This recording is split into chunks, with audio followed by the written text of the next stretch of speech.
Introducing Audiobook Top, your new home for the finest selection of audiobooks available anywhere. Ah, my dear friends, settle in. I speak of time, that relentless duelist, and what it does to the finest of men. Do you recall them, those four inseparable spirits who once strode through Paris as if the city were their theater?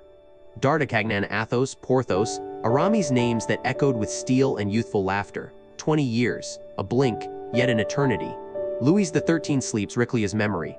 France has shifted, a restless sea under a new sun. And our heroes.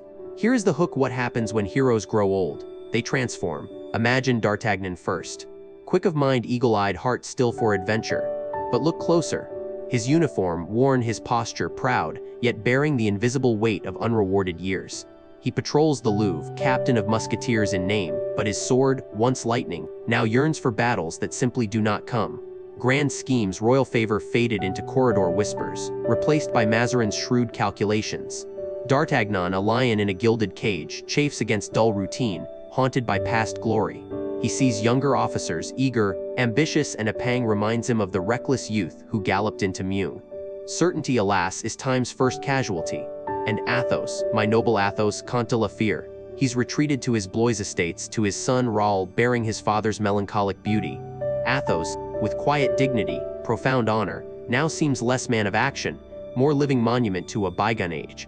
Wit remains, grace undiminished, but a weariness has settled, like dust on an ancient tapestry. He gazes at the setting sun, seeing not evening's colors, but his own fading youth, grand adventures reduced to bittersweet recollections shared only with Grimaud. Aristocratic grace, slowly sinking beneath new era's waves. Porthos, my dear Porthos, has embraced life's bounty. Wealthy now, Baron du Vallon, with shadow lands, lavish comforts. Corpulent perhaps, but magnificent, a mountain of a man whose boisterous laughter still shakes rafters. He achieved his dream of prosperity, of being a true gentleman. But has contentment brought true happiness? Is there a hollowness beneath the feasts? He misses camaraderie, the simple, dangerous thrill of being four against the world. His sword, more ceremonial, rests in its scabbard, admired for history rather than bite. And Aramis, the elegant, enigmatic Abbé de Herblay. Here, perhaps, the most profound transformation. Musketeer's doublet for priest's cassock, sword for cross. But beneath the pious exterior, the sharp mind of the strategist still works, perhaps more dangerously. He is embroiled in court politics, in theological arguments masking worldly ambitions. His eyes, though framed by a churchman's sobriety, still hold that cunning glint, that hint of a deeper game. He has not merely grown older, he has metamorphosed, shedding one skin for another, more powerful, more subtle. The adventurer has become the conspirator. So you see, time has touched each differently, yet irrevocably. It has not diminished their spirit, never that, but reshaped lives, altered paths, painted new lines upon their faces, and etched new burdens upon their souls. No longer boys chasing glory, they are men, bearing 2 decades' scars and wisdom. Bonds forged in youth remain, yes, but stretched across vast distances of differing lives, disparate ambitions. This, then, is our starting point, not with youth's flash and fury, but with the quiet, unsettling reality of their maturity. They don't simply fade, they change, adapt. And sometimes discover greatest adventures lie not in recapturing the past, but confronting the altered present. In this altered landscape, this France on the brink, their paths, inevitably, must converge. For even old heroes, when sufficiently stirred, can still ride, and ride they shall. Listen closely, and let your mind drift back with me, not to the gilded salons of kings, nor the dust-choked battlefields of legend, but to the quiet corners where the soul of a man, once a hero, now merely breathes. 20 years. A mere blink in the grand tapestry of history, yet an eternity in the fragile span of a human heart. 20 years since the swords clanged in furious unison, since the cry of all for one and one for all echoed with the righteous certainty of youth. Ah, that motto! A banner, a shield, a very breath for 4 young men who once defied cardinals and kings with naught but wit, courage, and an unbreakable bond. Where does such a motto reside, I ask you, when the laughter of youth has faded into the murmur of middle age, when the paths once so intertwined have diverged like ancient rivers seeking separate seas? Does it linger as a comforting warmth, a cherished memory? Or does it, perhaps, hang heavy, a forgotten promise, a ghost of ideals long since sacrificed upon the altar of survival, ambition, or bitter disillusionment? France, my friends, still breathes the heady air of intrigue, but the stage has changed. The formidable Cardinal Richelieu, that iron hand in a velvet glove, lies cold beneath a marble slab.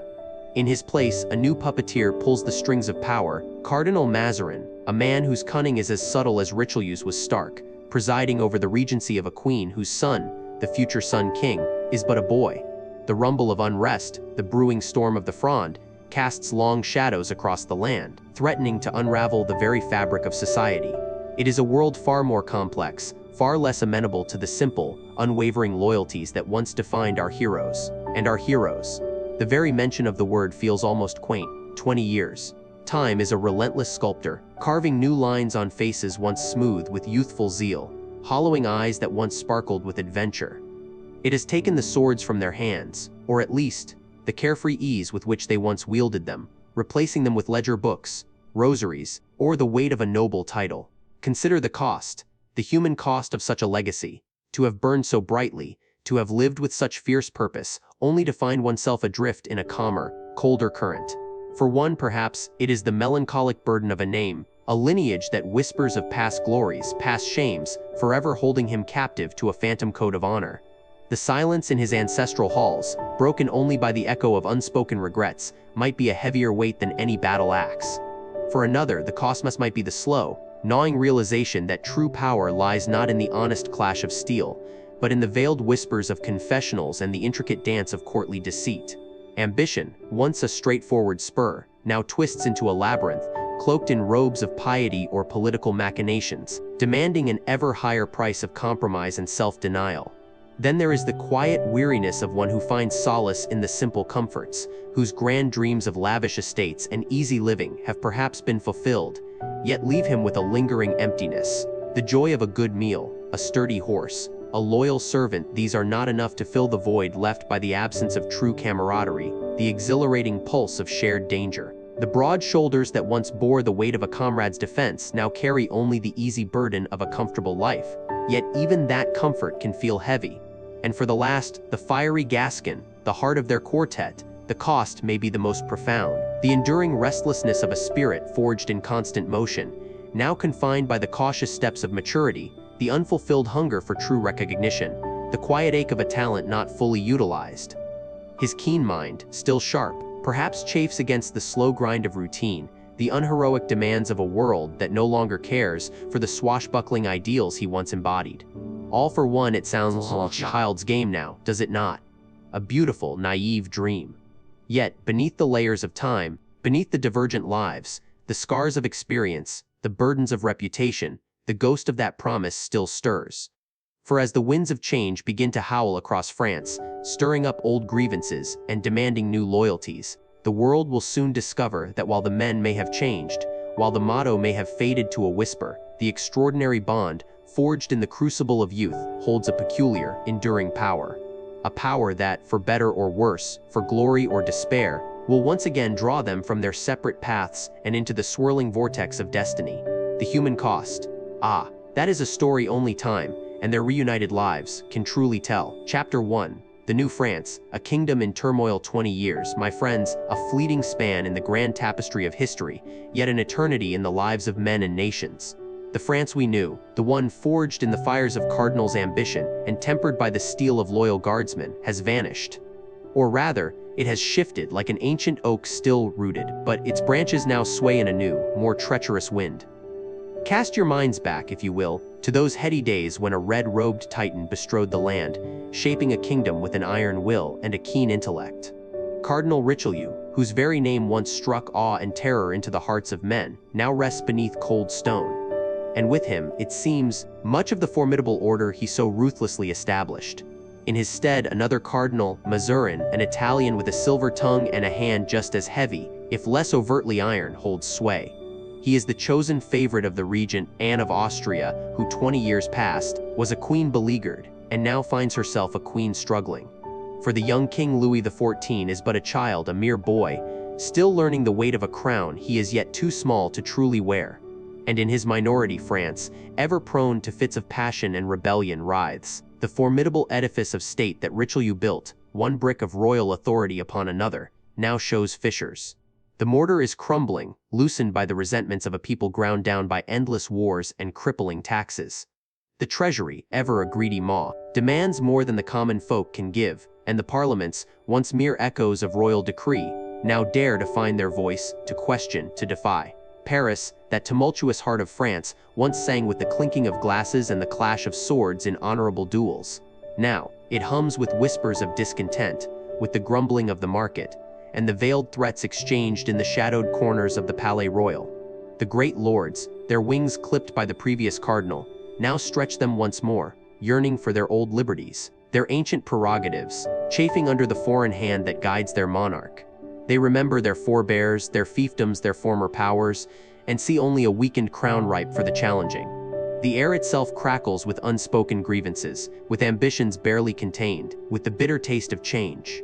A storm is gathering, a tempest known to history as the Fronde, not yet fully formed, but its skeletal fingers already reaching, its ominous murmur echoing through the grand galleries and the meanest alleyways. The foundations of the kingdom are shaking, and the future, once so seemingly clear under Richelieu's stern gaze, now lies shrouded in a fog of uncertainty and impending strife. And in this tempest, where are the men whose names once rang out like clarions across the land? The heroes whose swords guarded a king, a queen, and a nation? The kingdom is in turmoil, my friends, and it is a turmoil that will demand much of those who dare to live within its throes. Chapter 2. D'Artagnan, the ambitious lieutenant, the morning sun, though bright, often seemed to cast a shadow on D'Artagnan's small Parisian apartment. He was a man of 40, perhaps a little more, and the sword that once flashed with the vigor of youth now hung mostly for ceremony. Lieutenant of the King's Musketeers, yes, but what a title for a man whose deeds had once shaped the very fate of France. He rose, as always, with a discipline born of habit and a restless energy that chafed against the mundane. His boots, polished to a mirror shine, reflected not only the meager furnishings but also, perhaps, the glint of past glories that stubbornly refused to fade. He shaved with a careful hand, his gaze sharp, thoughtful. 20 years. 20 years since those heady days of adventure, of duels and queens, of daring escapes and desperate gambles. Where were his comrades now? Where was his reward? Lieutenant, he murmured to himself, the word tasting of ashes. A fine distinction for a man who served king and cardinal, who faced down Richelieu's wrath and saved a queen's honor. Yet here I stand, a forgotten relic in an age of squabbling ministers and a boy king. His purse, while not empty, was hardly overflowing. He lived with a certain economy, a habit acquired not just from his Gascon roots, but from the quiet sting of stalled ambition. He saw the world with the clarity of a veteran soldier. France was uneasy, ripe for trouble, and Mazarin, the current cardinal, was no Richelieu lacking the iron will, possessing only the silver tongue. D'Artagnan felt the winds of change brewing, a storm that he, inexplicably, was not yet called to brave. He walked the streets of Paris with the familiar swagger of a musketeer, though his uniform, while impeccable, was no longer fresh from the tailor. His eyes, however, missed nothing. He observed the furtive glances, the whispers, the undercurrents of discontent that swirled amongst the populace. And then, the royal palace. He made his obligatory appearance, stood for a time in the antechamber, a silent sentinel amidst the fawning courtiers and bustling valets. He saw the young Louis XIV, a boy upon a throne, and the Cardinal Mazarin, suave and smiling, orchestrating his delicate dance of power. D'Artagnan stood, hoping, perhaps, for a glance of recognition, a word of command, a spark of the old life. None came. He was a piece of the furniture, a familiar uniform, a ghost from a past era. His heart, usually so steady, felt a pang of profound disappointment. D'Artagnan, the Gascon, ignored! This cannot continue, he resolved, a fierce heat igniting in his chest. His ambition, far from extinguished by time, had merely smoldered, waiting for the right breath of wind. He was not old, not broken, merely unused asterisk. There was still fire in his veins, still cunning in his mind, still courage in his heart. He turned from the indifferent splendor of the court, his steps purposeful. There was one man, perhaps, who still remembered. One man who might still see the flame beneath the ashes. Mr. Tréville. Yes, Tréville. It was time to pay his respects, and perhaps to rekindle a destiny. The lieutenant was tired of being merely a lieutenant. The world was stirring, and D'Artagnan, by God, would stir with it. His story, he knew, was far from over. Chapter 3. The summons, a call to a forgotten friendship. The Parisian sun, a pale, indifferent disk, barely brightened D'Artagnan's modest quarters. 20 years had passed since the heady days of duels and daring escapes, of unshakable brotherhood. Now, the musketeer's uniform felt a burden, the clink of spurs on cobbled courtyards a predictable drone. He was D'Artagnan, yes, but dulled by routine, his Gascon spirit banked low, a man yearning for the vibrant hum of a forgotten era. A hesitant knock shattered the monotony. "Enter," he grunted. The door creaked open, revealing a figure instantly familiar yet remarkably altered. Planchet? D'Artagnan's brows furrowed. No longer the trembling servant boy, this stout, impeccably dressed man carried himself with the quiet confidence of prosperity. "Planchet, by all that's holy, what brings you to this dusty barracks?" Planchet, now a prosperous grocer, bowed with a mix of old deference and new self-assurance. "Monsieur d'Artagnan, I come on a matter of urgency, from a mutual acquaintance." He extended a small, sealed letter, parchment yellowed, bearing a familiar coat of arms. D'Artagnan's heart lurched. He tore open the seal, fingers trembling. The elegant, firm handwriting was unmistakable. To my dear D'Artagnan ***. Those few words unleashed a wave of sharp, vivid memories. Sun-drenched taverns, glinting steel, shared laughter and tears. Athos, it could only be Athos. He read on. "D'Artagnan, come at once alone. To the Shadow of Bragelonne. Danger, your old friend Athos. Danger." The word, a distant echo, now hummed like a long dormant melody. Your old friend, Athos. Not the Comte La Fere, but Athos' brother, mentor, second conscience. The terse summons wasn't a request, it was a call to arms, a plea from a friendship forged in fire and loyalty. A bond merely veiled by time. The jaded lieutenant vanished. The fiery Gascon, the adventurer with a sword and a smile, began to stir. Routine's suffocating weight lifted, replaced by thrilling lightness. Planchet, D'Artagnan's voice vibrated with rediscovered intensity. "A horse, my finest. To Bragelonne." Immediately, Planchet, observing the transformation, nodded. "Arranged, sir. A fresh mount awaits at the city gate, with a purse, compliments of the Comte, and clothes, should you prefer a discreet appearance." D'Artagnan waved a dismissive hand. Discreet? No, this was a reunion, a reclaiming of self, a summons from a forgotten friendship, now reawakened. With renewed purpose, he strapped on his sword, its familiar weight a comforting promise. The game, he realized, was afoot once more. He was not just a soldier, but a friend answering a profound, undeniable call. Chapter 4 Aramis, the priest with secrets. The road to Noisy-le-Sec was a winding ribbon of anticipation for D'Artagnan. He had found Porthos, a grand oak rooted in prosperity, yet yearning for the winds of old adventure. Now his quest led him to Aramis, the elegant enigma, whose path had taken a turn as sharp and unexpected as a cardinal's decree. D'Artagnan dismounted before a modest, yet well-kept air thick with the scent of old stone and quiet contemplation. A lay brother, summoned by the clanging of a bell, led him through hushed cloisters, each step echoing the reverence of the place. The study is Spartan but refined. Bookshelves line the walls, filled with theological texts. A single candle illuminates a handsome man, his features still sharp, his hand gracefully poised over a manuscript. He wears the severe black cassock of an abbé, yet there's an almost imperceptible gleam in his dark eyes that belies the pious humility. This is Aramis, now known as the Abbé de Herblay. D'Artagnan stepping into the room, his voice a low, familiar rumble. "Aramis." Aramis looks up, a flicker of surprise, quickly veiled by serene composure. He rises slowly, a dignified, almost priestly gesture. "Aramis, Monsieur d'Artagnan, what an unexpected visitation. To what do I owe this singular honor, D'Artagnan?" A faint smile playing on his lips, ignoring the formality. "To the memory of a friendship, Aramis, which I believe defied time, and perhaps even the sacred cloth." Aramis gestures to a simple wooden chair. D'Artagnan takes it, his gaze never leaving Aramis. Aramis sighs softly. "Ah, the follies of youth, they cling to us, do they not? Though I have long since shed such worldly concerns for the spiritual embrace of the Church. I am but the humble Abbé de Herblay now, consecrated to God."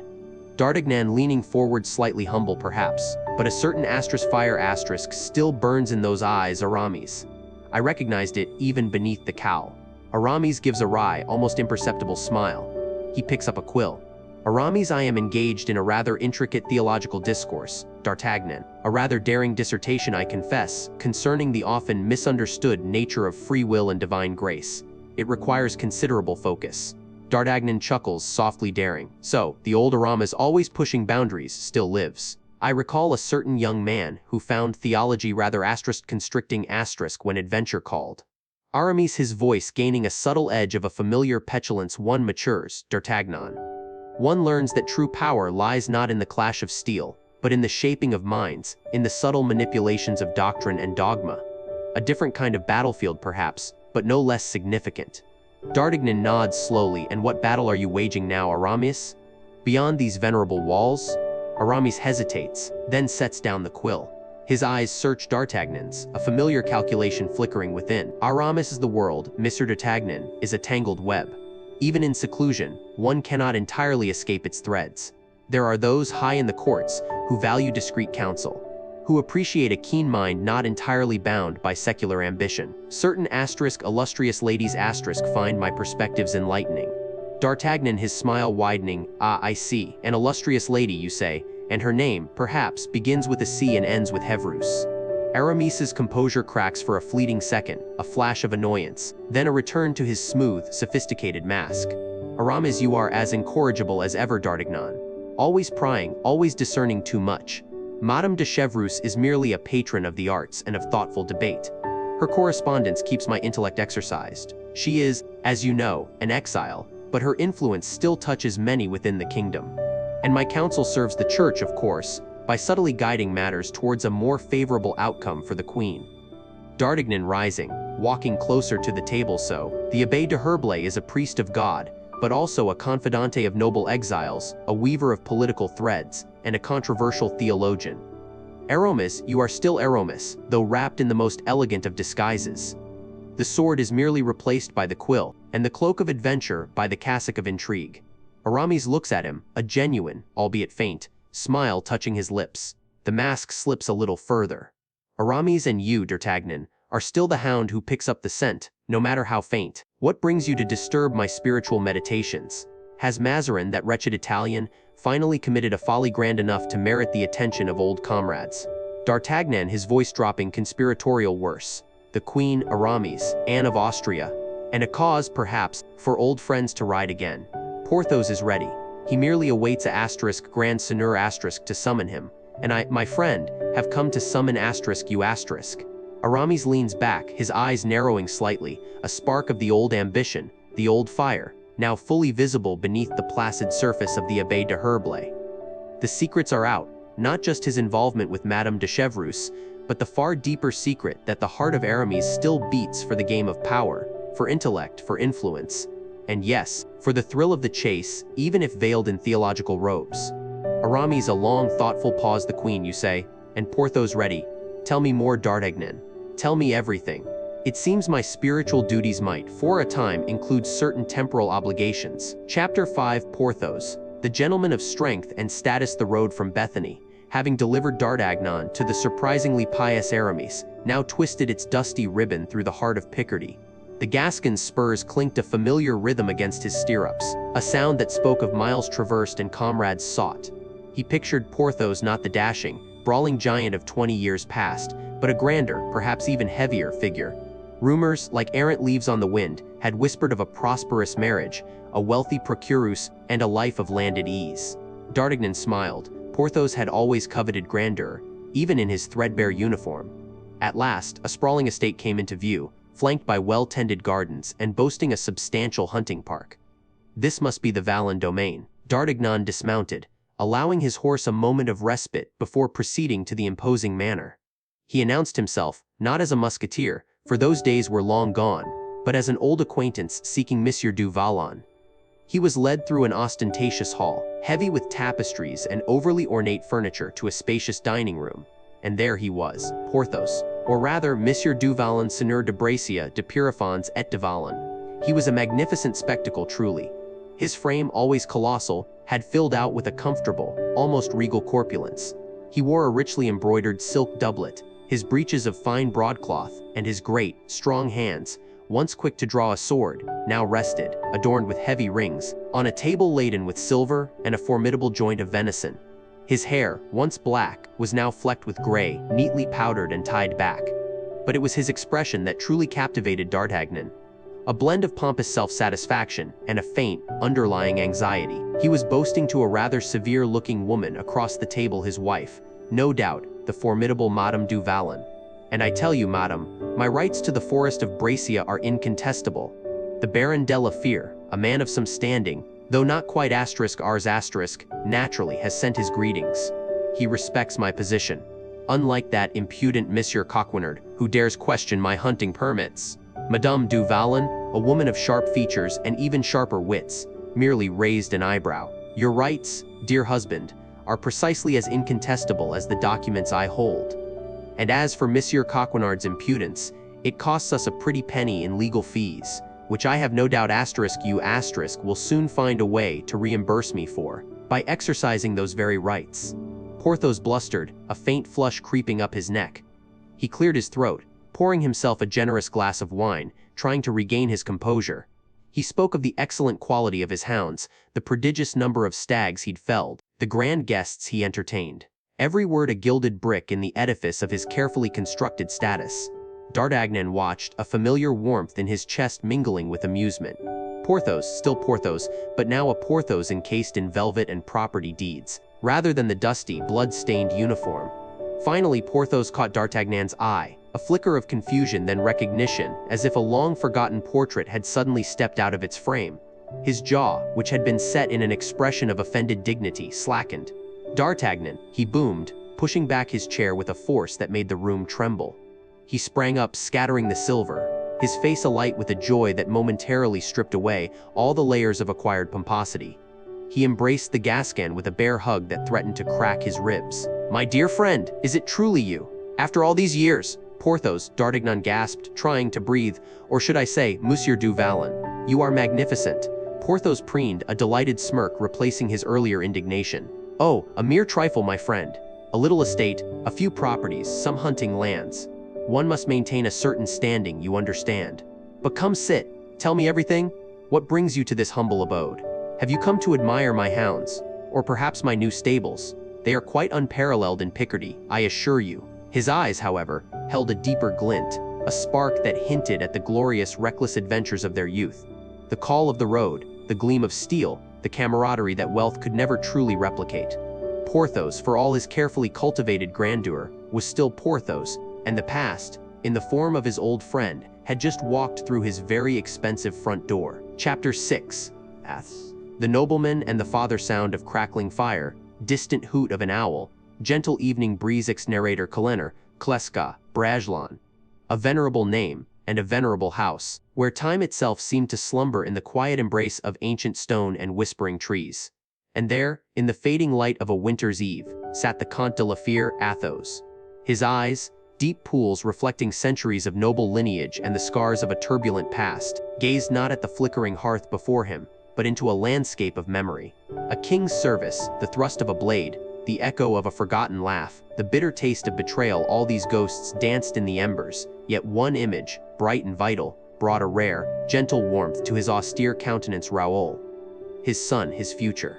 The one pure flame in a life so often cloaked in shadows.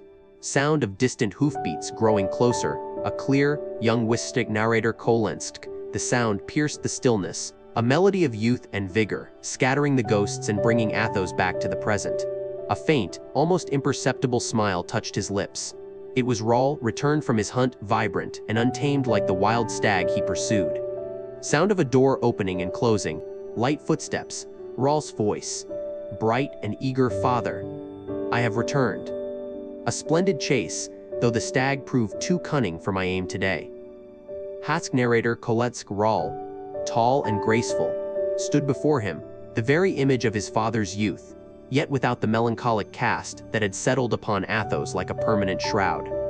Athos rose slowly, his movements measured, aristocratic. "Skresk Athos Kolensk, welcome home, my son. The hunt provides its own lessons, even in failure. Come, warm yourself." Ask Raoul, Kolensk settling by the fire. "Thank you, father. The air bites fiercely tonight. But I believe there was a messenger today.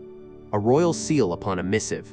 Ashik narrator Kolensk. Athos's gaze, which had softened momentarily, now sharpened, the weight of the world descending once more. He reached for the parchment lying on a nearby table, its wax seal emblazoned with the lilies of France. Athos Kolensk. "Indeed. It is from the king, and it concerns you, Raoul." Strict narrator Kolensk. Athos broke the seal with a precise, almost surgical movement, his heart a silent drumbeat within his chest. He read the ornate script, the words etching themselves onto his soul. A royal command, a summons for Raoul to join the king's guard, to embark on a campaign in England. the grim specter of his own battles, his own losses, loomed large, a cold hand squeezing his heart. The call to war. Asked Athos Kolensk reading, then looking up at Raoul, his voice low and solemn. The king, Raoul, desires your service. You are to join his forces, to ride to England. Asterisk narrator, Kolensk. A flush of excitement spread across Raoul's face, his eyes alight with the promise of adventure and glory. Athos watched him, a tempest raging behind his calm facade. Pride, sharp and potent, mingled with annoying dread. He remembered his own youth, his own eager haste to serve, to fight.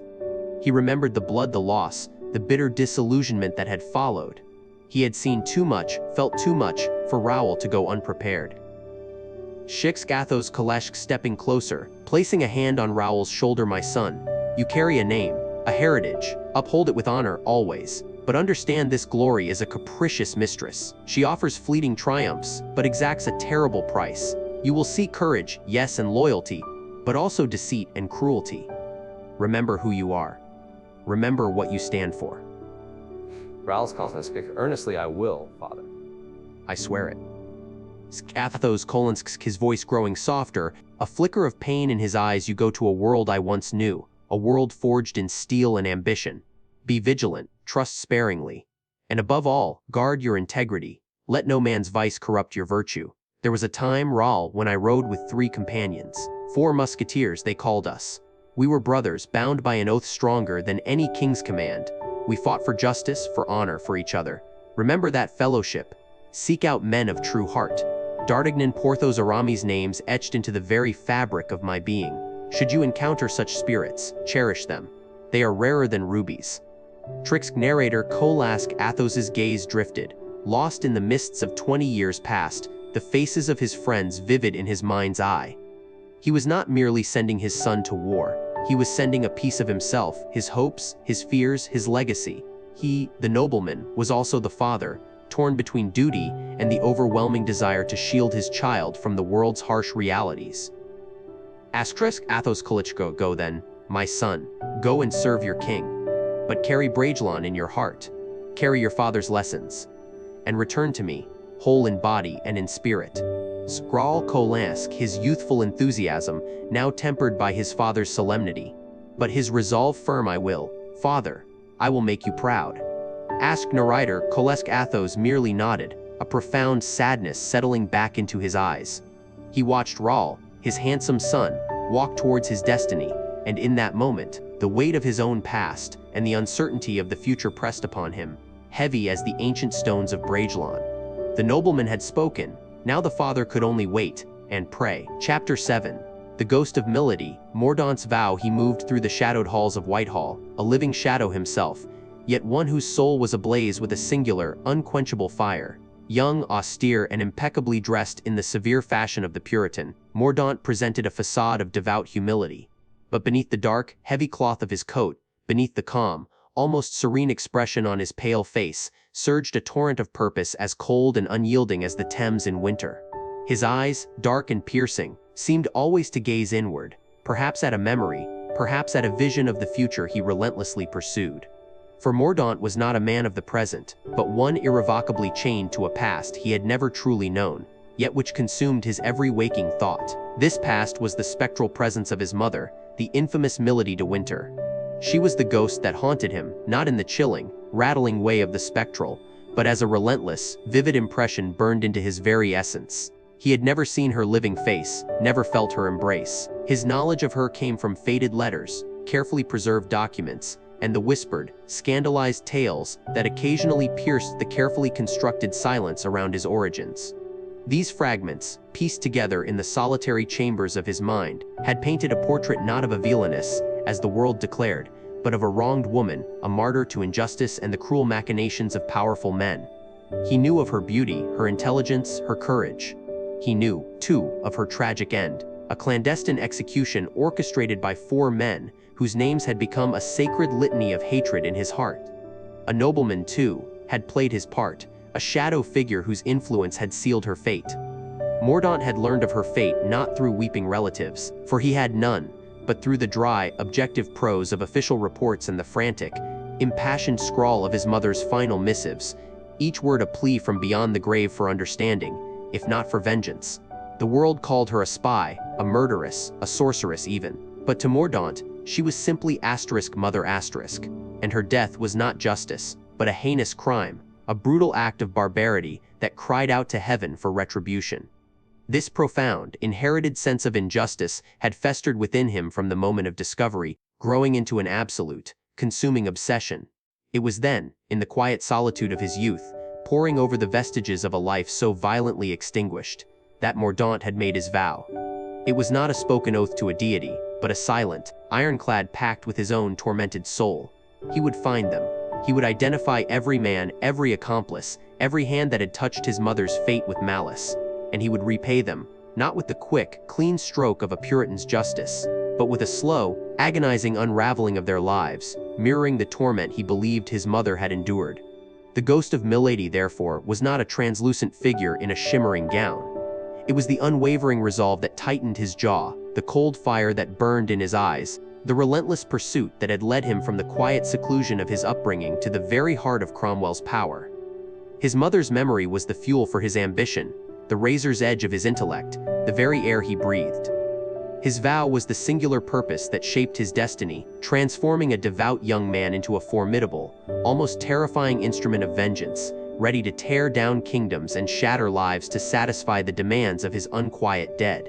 And as he moved through the world, every step was a pilgrimage, every breath a prayer, to the ghost that drove him, and to the terrible vow he had sworn to keep. Chapter 8, A Divided Loyalty. Mazarin visits the Fronde. The air of Paris, usually vibrant with the chatter of commerce and courtly intrigue, had grown thick with a different kind of murmur. A low, persistent hum of discontent, like a swarm of angry bees preparing to leave their hive. It was the year of our Lord 1648, and France, under the regency of Anne of Austria for her young son, Louis XIV, found itself teetering on the precipice of civil strife. At the heart of this storm sat Cardinal Mazarin, an Italian-born statesman who had inherited the formidable legacy of Richelieu. But where Richelieu had been a formidable, terrifying Frenchman, Mazarin was seen by many as a foreign opportunist, a schemer whose hands were too often in the nation's purse. His policies, aimed at financing the 30 Years' War, had pressed the common people with increasingly burdensome taxes. The Parisian bourgeois, the merchants, the artisans, and the laborers alike felt the pinch of his avarice, and their grumbling grew louder each day. This simmering resentment found its voice, its champion, in the venerable Parliament of Paris. These magistrates, traditionally the guardians of the kingdom's laws and customs, began to assert their ancient right to refuse registration of royal edicts they deemed unjust. It was a bold defiance, an unprecedented challenge to the absolute power of the crown, and it electrified the city. The people, desperate for a voice, rallied behind them. It was amidst this growing tension that the term Fronde first took root. A fronde was a slingshot, a simple childish weapon, yet one capable of striking down a giant. And so the rebels, initially scoffed at by the court as mere children playing at rebellion, embraced the name with a defiant glee. The children of Paris, it was said, would pelt the carriages of Mazarin's supporters with stones, then scatter like sparrows at the approach of the guards, only to regroup and resume their mischievous barrage. This spirit, playful yet potent, captured the very essence of the nascent movement, nimble, elusive, and increasingly dangerous. Loyalty, that most precious commodity in a kingdom, now found itself tragically divided. The ancient allegiance to the king, to the sacred person of France, wrestled with a new, fervent belief in the rights of the people, championed by the Parliament. Even among the nobility, the lines blurred. Some saw opportunity in the chaos, hoping to regain lost privileges. Others, truly concerned for the realm, found themselves torn between supporting their monarch and condemning the perceived excesses of his minister. Mazarin, for his part, remained outwardly composed, his keen Italian mind ceaselessly calculating. He knew the fickleness of the Parisian crowd, their swift swing from adoration to fury. He relied heavily on the unwavering resolve of Anne of Austria, who, despite her own foreign origins, possessed a formidable will and an unshakable belief in the divine right of her son. She saw the Parliament's actions not as legitimate grievances but as insolent rebellion, an attack on the very foundations of the monarchy. The stage was set. Paris, once a loyal subject, was now a volatile arena. The slingshot of the Fronde was loaded, aimed not at a king, but at the power behind the throne, at the man who symbolized all their woes. The next chapter, everyone knew, would be written in the streets, with passion as its ink and uncertainty as its guiding hand. The whispers had grown into shouts, and the storm, long gathering, was about to break. Chapter 9. The first test, rescuing a duke. The chill of a late Parisian evening clung to the stones of Vincennes. D'Artagnan, a man whose very silhouette spoke of 1,000 adventures, drew his cloak tighter, the very air thick with the unspoken challenge before him. The cardinal's begrudging command echoed in his mind: rescue the Duc de Beaufort. Not for France, but for Mazarin's tangled web of power. And D'Artagnan, ever the pragmatist, was about to earn his meager 30 pistoles. His two unlikely companions, Planchet, stout and earnest, his grocer's spirit now rekindled with martial loyalty, and Mousqueton, a mountain of a man, his loyalty to Porthos now extended to this audacious task, stood ready, albeit with a tremor of apprehension. "Remember your parts," D'Artagnan murmured, his gaze sweeping the formidable walls. "We are here for Aramis' supper, and perhaps a touch of his finest wine." Inside, the keeper Aramis, a man of simple piety and unwavering duty, greeted them with an almost paternal warmth, entirely unsuspecting. He was a good man, D'Artagnan noted with a pang, perhaps too good for this cruel game. But duty called, and the Duke languished. "Ah, Captain D'Artagnan!" Aramis boomed, his voice resonating in the ancient stone corridors. "A pleasure! And your companions, my valets, Aramis, loyal men, eager to serve you as they serve me," D'Artagnan replied, a disarming smile playing on his lips. "We hear you keep a fine table, even for prisoners of state." The keeper, flattered, led them to the small vaulted room where the Duc de Beaufort took his meals. The Duke, a man of noble bearing despite his confinement, acknowledged them with a weary nod, his eyes, however, betraying a flicker of curiosity at D'Artagnan's presence. The supper began, hearty and plentiful. D'Artagnan, ever the strategist, began to spin tales, anecdotes of the court, of war, of old comrades.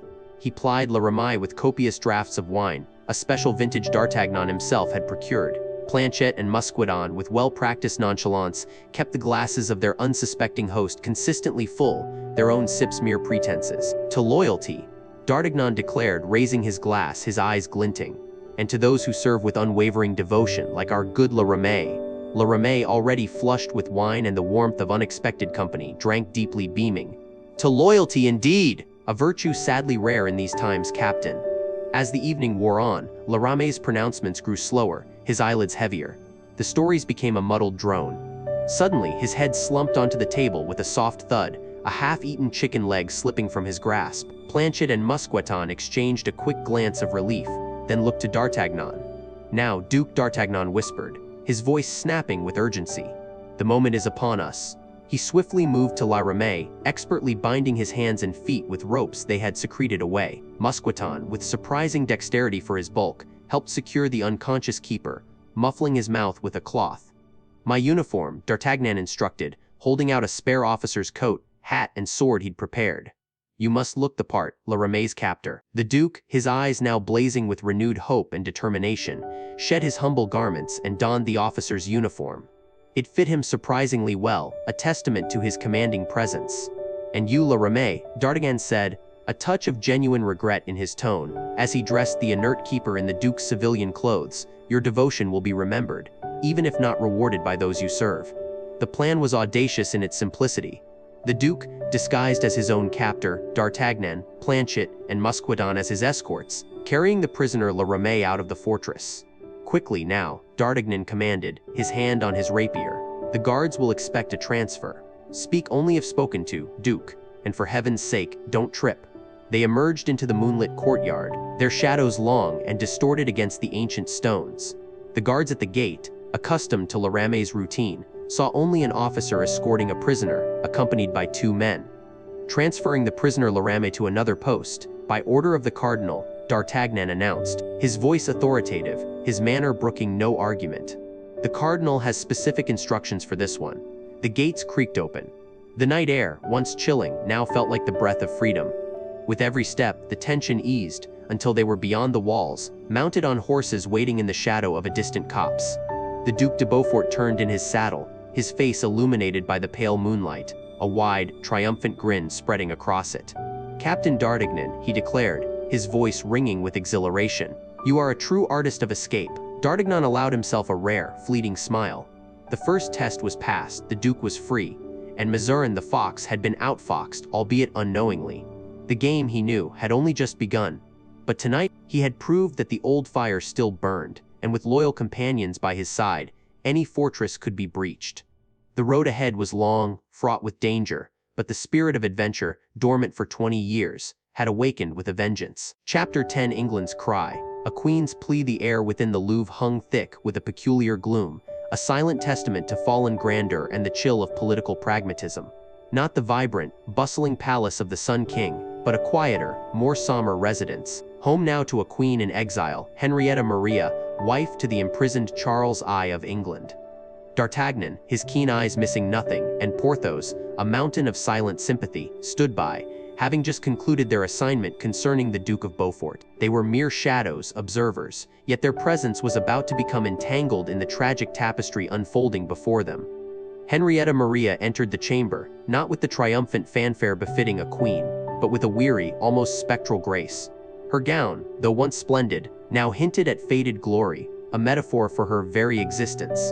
Her pale face, framed by dark hair, bore the indelible stamp of suffering. Her eyes, once sparkling with royal command, now held the haunted look of one who had witnessed an empire crumbling.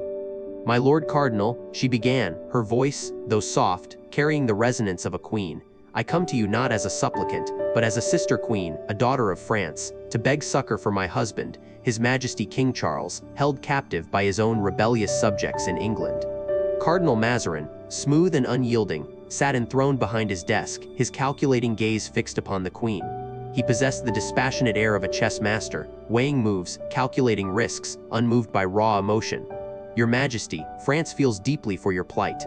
We offer our prayers, our profoundest sympathies." His words, like polished stones, offered no warmth, no substance. Henrietta Maria's chin lifted, a flicker of her old pride igniting. "Sympathy, my lord, will not ransom a king. My husband, the rightful sovereign, faces imprisonment, perhaps worse. His people starve, his loyalists are massacred. I need ships, men, gold, a decisive hand to turn the tide." Her voice rose with the agony of her plea, her hands clasping imploringly. Would France, the eldest daughter of the Church, stand idly by while anointed king is overthrown by common rabble? Mazarin steepled his fingers, a faint, almost imperceptible smile playing on his lips. "France, your Majesty, faces its own internal struggles. The Fronde stirs discontent. Our coffers are, regrettably, depleted. To openly intervene it would invite war, a costly venture we are ill prepared to undertake." He paused, then offered, "Perhaps you could sell some of your remaining jewels. Appeal to the generosity of wealthy individuals. France could, perhaps, lend you a small sum against the promise of future repayment, at a modest interest, of course." A choked cry escaped the queen's lips. The very idea of pawning her last vestiges of royalty for a meager sum, alone at interest, was a fresh wound to her pride. Is this the aid France offers to her royal kin? A market transaction for a king's life? Her voice trembled with indignity, her eyes blazing through her tears. D'Artagnan watched, his heart stirred by the queen's desperation, his mind seething at Mazarin's cold calculation. The miser, he thought, would rather see a king fall than part with a single sou. Porthos, beside him, shifted uncomfortably, a silent rumble of disapproval escaping his chest. The Gascon felt a familiar tug, a pull towards justice, towards loyalty, even to a foreign crown. The glamour of royal service, so often eclipsed by Mazarin's stinginess, shone brightly in the queen's desperate plea. It was a cry that, though ignored by the cardinal, would not be forgotten by two loyal musketeers. The seeds of a new adventure, spurred by a queen's plea and a cardinal's parsimony, were sown in that very instant. Chapter 11. Crossing the channel wind tore at D'Artagnan's cloak as he urged his horse along the desolate coastal track. Porthos, a magnificent, if unwieldy, presence beside him, rode with aplomb, his plumed hat battling the gusts. Mousqueton, ever the silent shadow, followed. "Mazarin plays a high-stakes game," D'Artagnan muttered. "We are but pieces on his ambitious board." Porthos grunted, his gaze fixed on the turbulent horizon. "So long as the journey offers suitable provisions and glory, to cross to England, in such times, is a venture fit for us. Our arrival shall undoubtedly be noted." D'Artagnan allowed a fleeting, wry smile. Their mission: deliver Mazarin's secret dispatch to Queen Henrietta Maria, a queen in exile, fighting for a lost cause in a kingdom tearing itself apart. It was a perilous undertaking demanding courage and cunning. They reached a small, windswept hamlet, little more than a cluster of stone cottages clinging to the cliffs. Only the sea's roar and a distant ship's bell broke the silence. finding a vessel willing to brave the channel, let alone the treacherous English ports, was the immediate hurdle. Looking for passage to England, gentlemen. A voice, rough as old rope, sliced through the night. From darkness beneath a rotting pier emerged a squat, flint-eyed figure. Dangerous crossing that. Red scarves and roundheads don't distinguish. A king's ransom, it'll cost you. D'Artagnan met the smuggler's wary gaze. We pay well, and we are not easily dissuaded. Negotiation was swift, brutal, the price steep. But D'Artagnan paid it, the cost of urgency, the tariff for entering a nation at war with itself. The sturdy lugger, asterisk the rogue asterisk, awaited. Its mast creaked mournfully as they boarded under midnight's cloak, the air thick with brine and tar. The crossing was a relentless battering. The channel, infamous for its temper, rose and fell in monstrous swells, tossing asterisk the rogue asterisk with casual contempt. D'Artagnan, usually steady, braced himself against the pitching deck, his hand never far from his sword. Porthos, remarkably unfazed, occasionally sighed, though the vast, dark waters seemed to momentarily subdue even his grand spirit. A formidable adversary, the sea, Porthos boomed over the wind. But we shall conquer it, though a warm hearth would offer a finer challenge. D'Artagnan said nothing, his eyes ceaselessly scanning the blackness for any distant sail, any flicker of light that might herald danger. The political winds across England were far more treacherous than any squall. This water wasn't merely a physical divide, it was a chasm between two worlds, Mazarin's deceptions and England's bloody civil war. This journey was a plunge into the heart of a conflict that would test their very essence.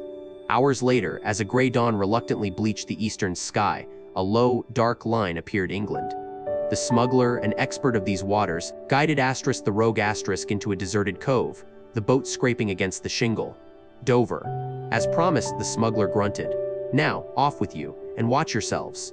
The Roundheads are everywhere, and they don't take kindly to strangers. Stepping onto the cold shingle, D'Artagnan felt relief tempered by foreboding. They had crossed the channel. But the true crossing, the real peril, had only just begun. The whispers of war on the English breeze seemed louder, more menacing than the waves just defied. Their mission, shrouded in secrecy and fraught with danger, now lay before them, a path through turmoil, where loyalty was luxury and betrayal common currency. Chapter 12. The Shadow of Cromwell. Ah, my friends, come closer, for the mists of time, thick as any London fog, have parted just enough for us to peer into a city gripped by a most unnatural fever. London, no longer the seat of a proud monarch, but a grim theater of revolution, where the very air tasted of iron and religious fervor. It was into this unforgiving landscape that our Gascon D'Artagnan, accompanied by the ever-practical Planchet, disembarked. Gone were the spirited street cries, replaced by a somber quietude, broken only by the zealous sermons echoing from every public square, proclaiming God's wrath upon the unrighteous. D'Artagnan, ever the astute observer, felt the chill immediately.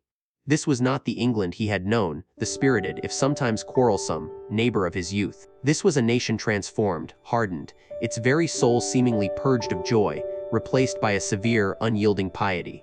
The streets, usually bustling with merchants and courtiers, now teemed with men in plain, dark attire, their faces etched with a fervent, almost fanatical, resolve.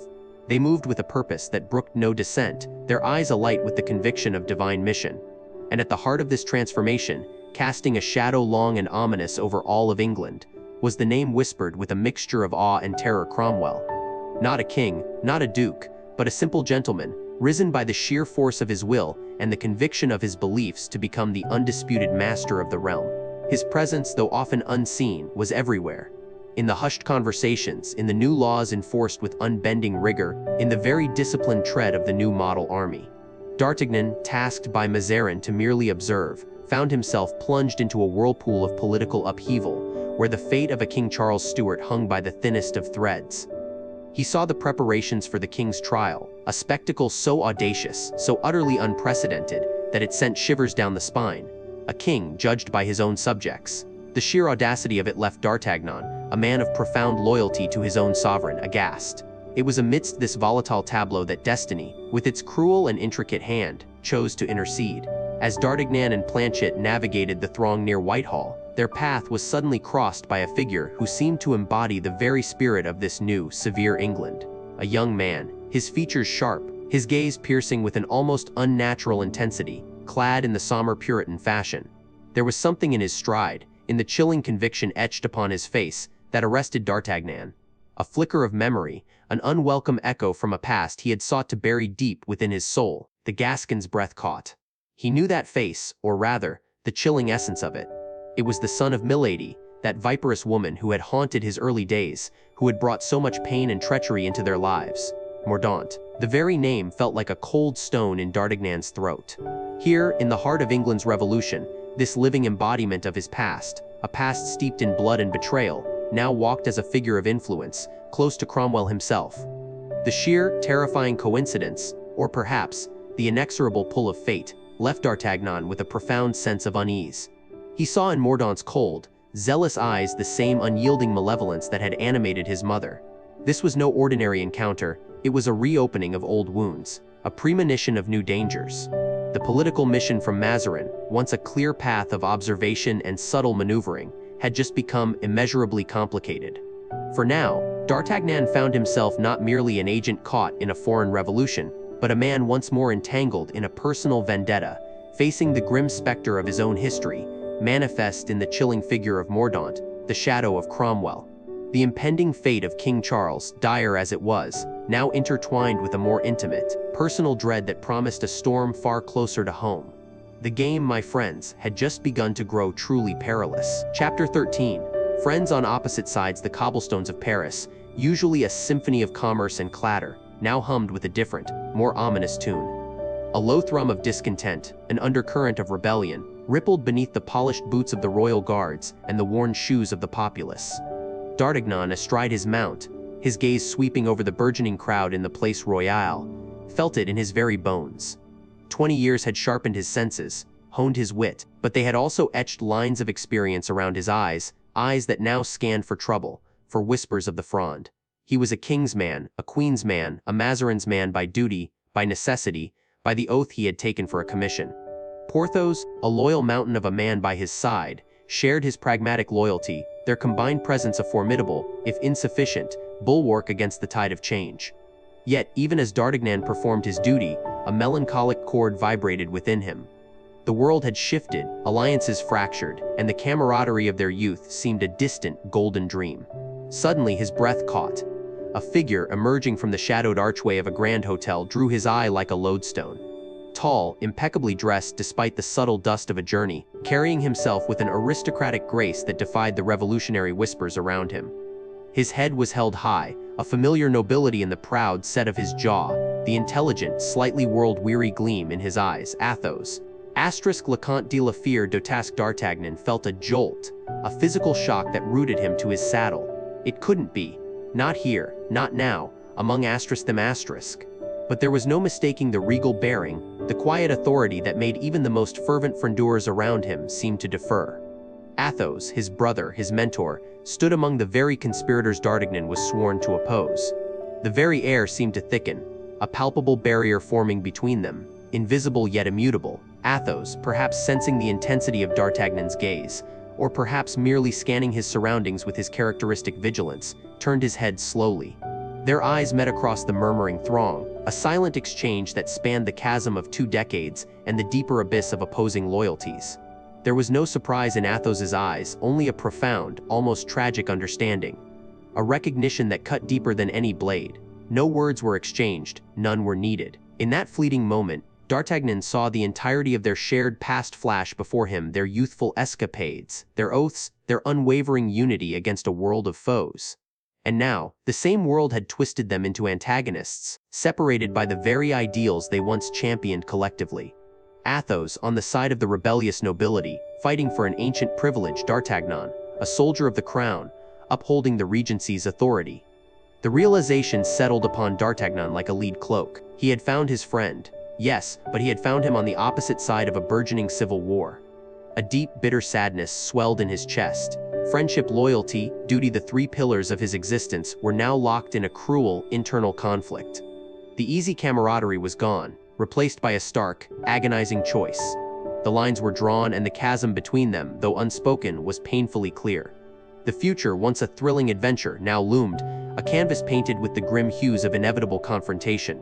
He knew, with a certainty that chilled him to the bone, that the days of laughing and fighting side by side were over. For now, at least.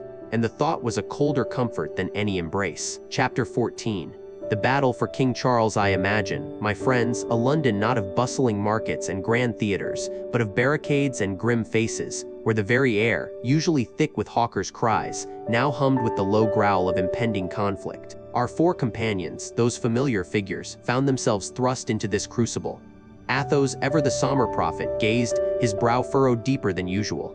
A king besieged, he murmured, his voice heavy with sorrow, a kingdom tearing itself asunder, a spectacle both grand and grotesque. D'Artagnan, his keen eyes scanning for strategic points, saw only opportunity for action, for the thrill of the fray. Porthos, ever eager, merely flexed his mighty arm, ready for the first clang of steel.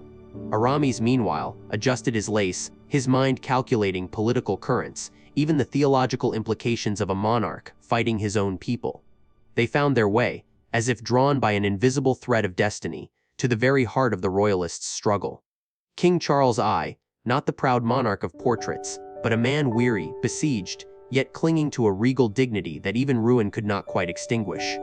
He stood, a lonely figure amidst a handful of loyalists, his spirit flickering like a candle in a gale. Athos, his soul stirring with ancient chivalry, approached, his bearing a silent declaration of fealty. "Sire," he stated, his voice ringing with conviction, "we are but four swords, Frenchmen by birth, sworn to defend the sacred principle of monarchy, wherever threatened." A simple gesture, a profound promise. D'Artagnan, though less enamored with abstract principles, saw the desperate hope in the king's eyes and felt the familiar tug of loyalty to his friend Athos and to the thrilling danger of a losing cause. Porthos simply gripped his sword hilt, a silent ready. Aramis, with a subtle nod, acknowledged the gravity, his mind weighing the cost. Into the maelstrom they plunged. The roar of battle consumed them, a terrible symphony of horrors, muskets cracking, cannonballs shrieking, men crying desperately. Athos, a whirlwind of calm fury, fought with the measured grace of a duelist, his rapier a blur, defending a dwindling barricade with the zeal of a knight of old. He fought not for victory, perhaps, but for honor, for the very idea of a king. D'Artagnan, always the pragmatist, chose his targets with deadly efficiency, his sword a swift, decisive arbiter, his eyes darting, assessing, reacting. He fought to survive, to protect his friends, and perhaps, for the sheer exhilaration. Porthos, a true force of nature, became a living battering ram, clearing paths with colossal swings, his laugh echoing amidst the din. He fought because that was what he did best. Aramis, precise and deadly, used his pistols with cold calculation, each shot a message, an elegant act of defiance, his mind observing the ebb and flow, seeking any advantage. They fought like lions, these four, a beacon of courage in a sea of despair. But even lions cannot stem a tide.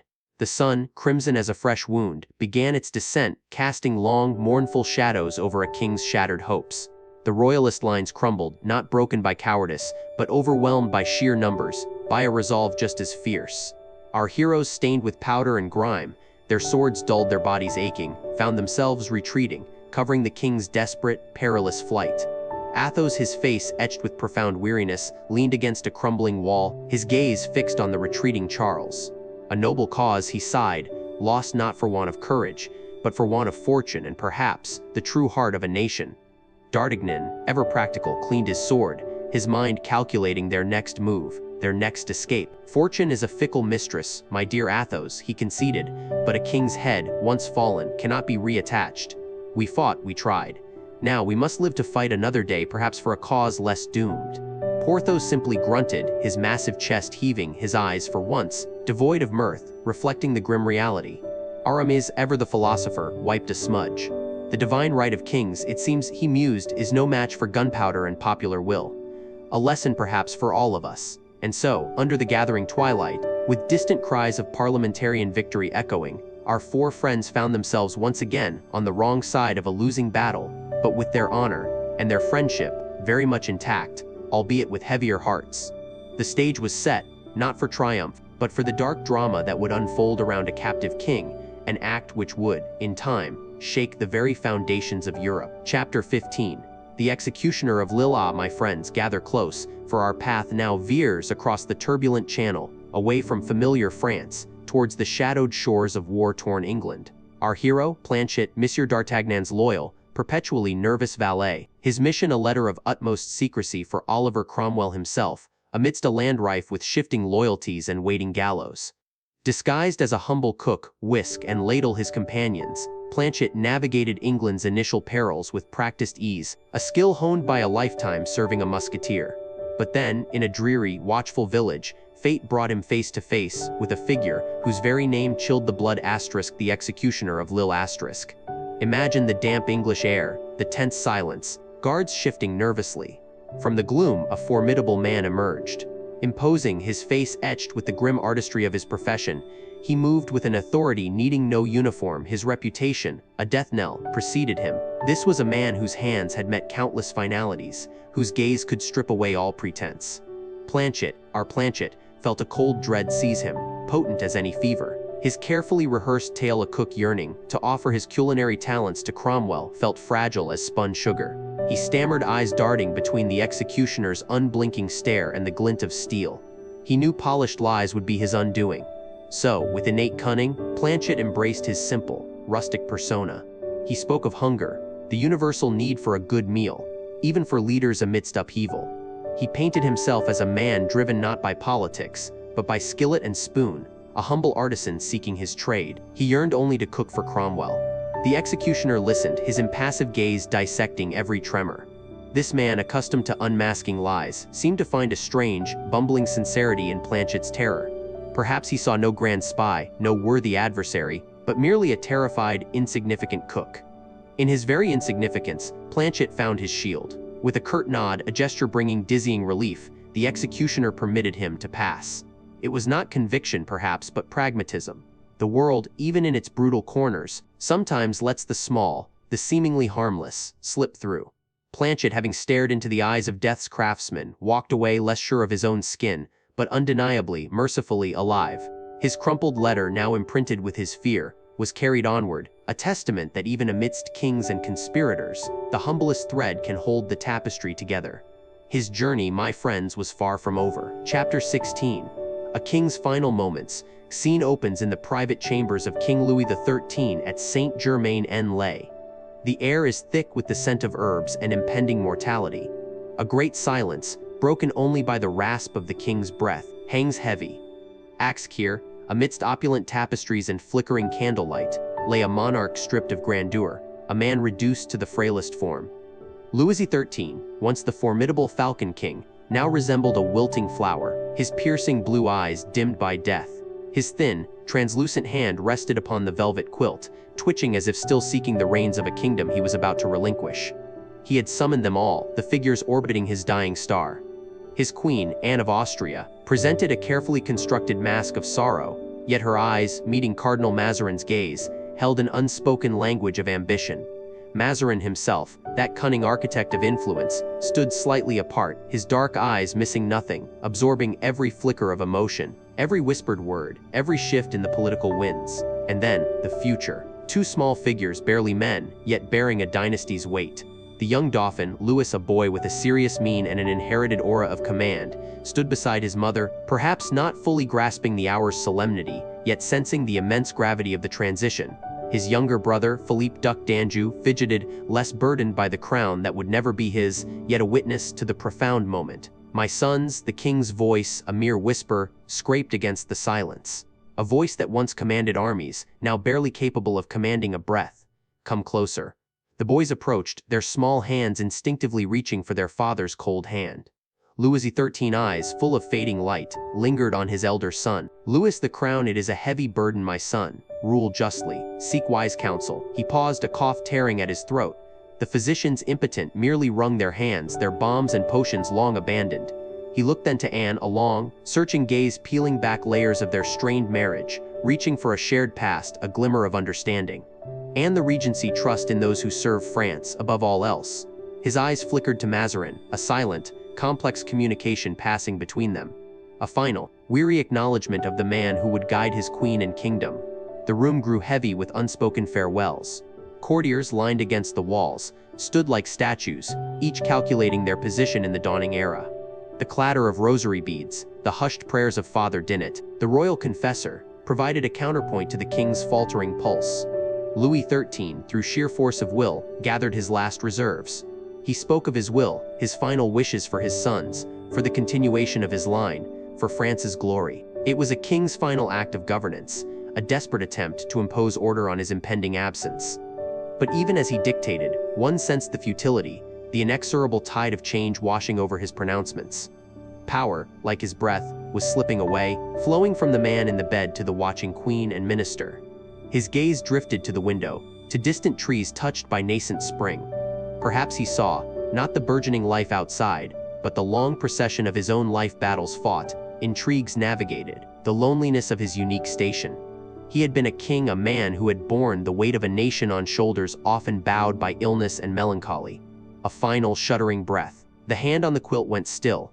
The light in his eyes extinguished, replaced by the profound peace of utter stillness. A gasp, barely audible, rippled through the room.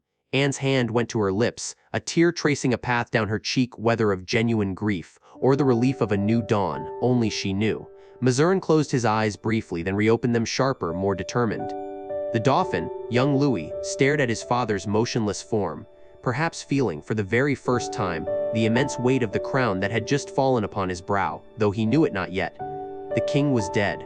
With his passing, an old chapter closed, and the tumultuous, vibrant drama of a new reign began. The silence of death was swiftly replaced by murmurings of transition, the first stirrings of an era where a child king would rule, guided by a shrewd queen and an even shrewder cardinal.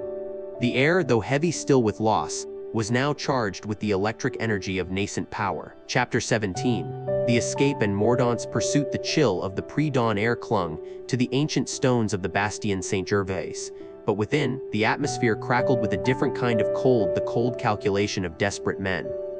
D'Artagnan, a master of feigned indignation, paced before the grim faces of the soldiers, his voice a calculated thunder. Fools, they have escaped. They have flung themselves from the ramparts rather than face the king's justice. His eyes, however, held a glint. The soldiers would never discern a silent signal to the shadows where his true heart lay. From the depths of the cell, a single, muffled thud echoed, perfectly timed. Athos, ever the stoic, had performed his part with chilling realism, a dummy flung into the ditch below, while the true prisoner, with Aramis and Porthos, awaited their moment, hearts pounding in unison with the hoofbeats that even now drew near. D'Artagnan railed, he blustered, he commanded, driving the bewildered guards into a frantic search, their attention diverted just long enough. Under the cloak of that orchestrated chaos, the three slipped out, agile as specters, to where their comrades, Planchet and Grimaud, held 4 magnificent steeds, their breath steaming in the faint light. No words were needed, a shared glance, a silent nod, and they were mounted, galloping into the uncertain gray of the dawn, leaving the baffled garrison in their dust. Freedom, a fleeting, dangerous thing, was now theirs. But the world turns, and vengeance, too, has its riders. No sooner had the last echo of their escape faded than Mordaunt arrived, a dark whirlwind of suspicion and fury. His eyes, sharper than any blade, swept over the chaotic scene, instantly piercing the veil of D'Artagnan's elaborate deception. He saw not a distraught officer, but an accomplice. So, Captain, Mordaunt's voice was a silken lash, your prisoners found courage for suicide, did they? Or did they find assistance? D'Artagnan, cornered, met Mordaunt's gaze with a defiance born of truth, albeit a truth carefully concealed. They are gone, sir. Let the king judge my diligence. But Mordaunt was not easily swayed. The young man, who carried the bitterness of 1,000 wrongs in his soul, saw only the betrayal. The memory of his mother, Milady, burned bright. These men, these musketeers, were her destroyers, and D'Artagnan, their loyal friend, was an enemy in his own right. A convenient escape, Mordaunt sneered, his hand already on his sword hilt, and you, conveniently, alive to tell the tale. Not a scratch, Captain. While 3 men, notorious for their fighting spirit, simply vanished. The air crackled, the soldiers shifted uneasily. They sensed the underlying hatred, the personal vendetta woven into the fabric of Mordaunt's words. D'Artagnan, understanding the peril of the moment, saw but one path. He had freed his friends, now he must follow them. With a sardonic bow, he declared, if you doubt my word, Mordaunt, then perhaps you should pursue them yourself. You may find them less accommodating than these prison walls.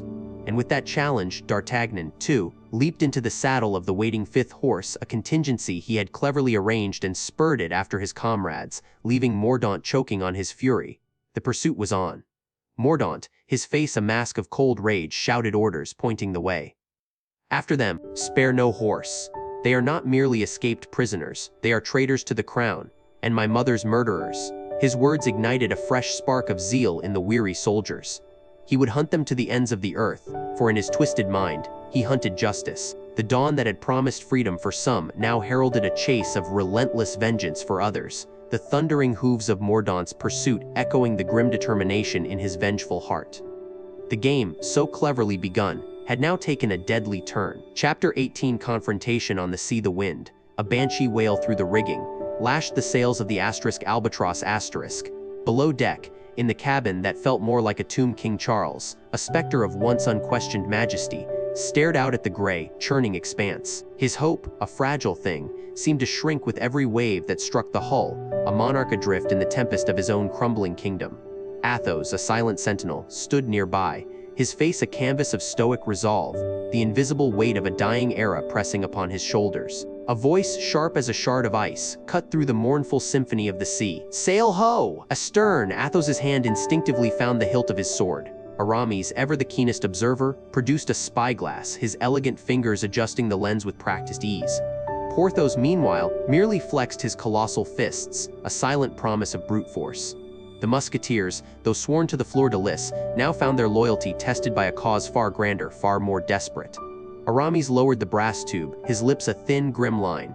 "It is he," stated, the name Mordaunt unspoken but chillingly clear. "The viper returns to coil around our necks." Athos's eyes, usually a calm, deep pool, hardened to granite.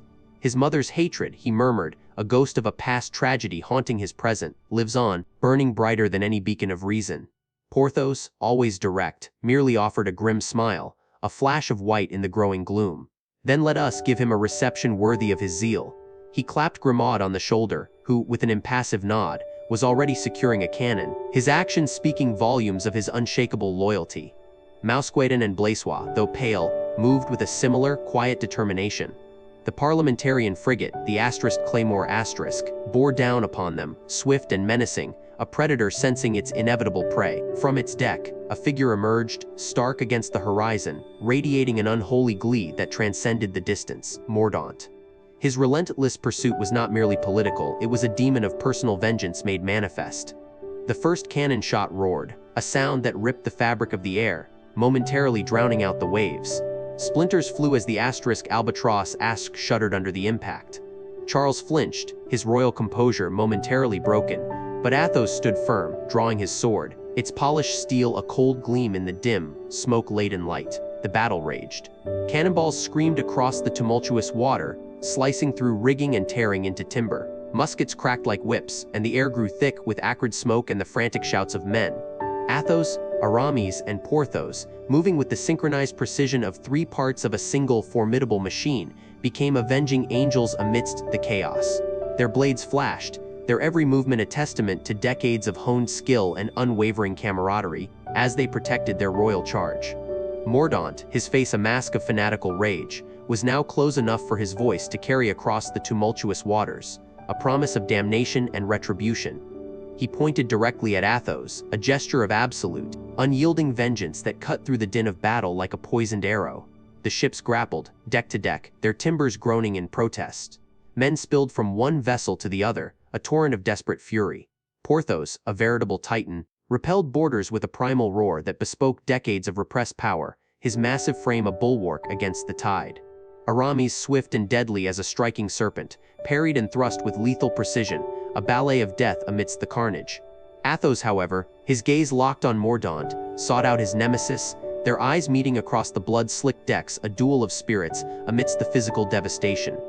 The Albatross, battered but defiant, with a final, desperate burst of speed, broke free, leaving the Claymore reeling but not defeated.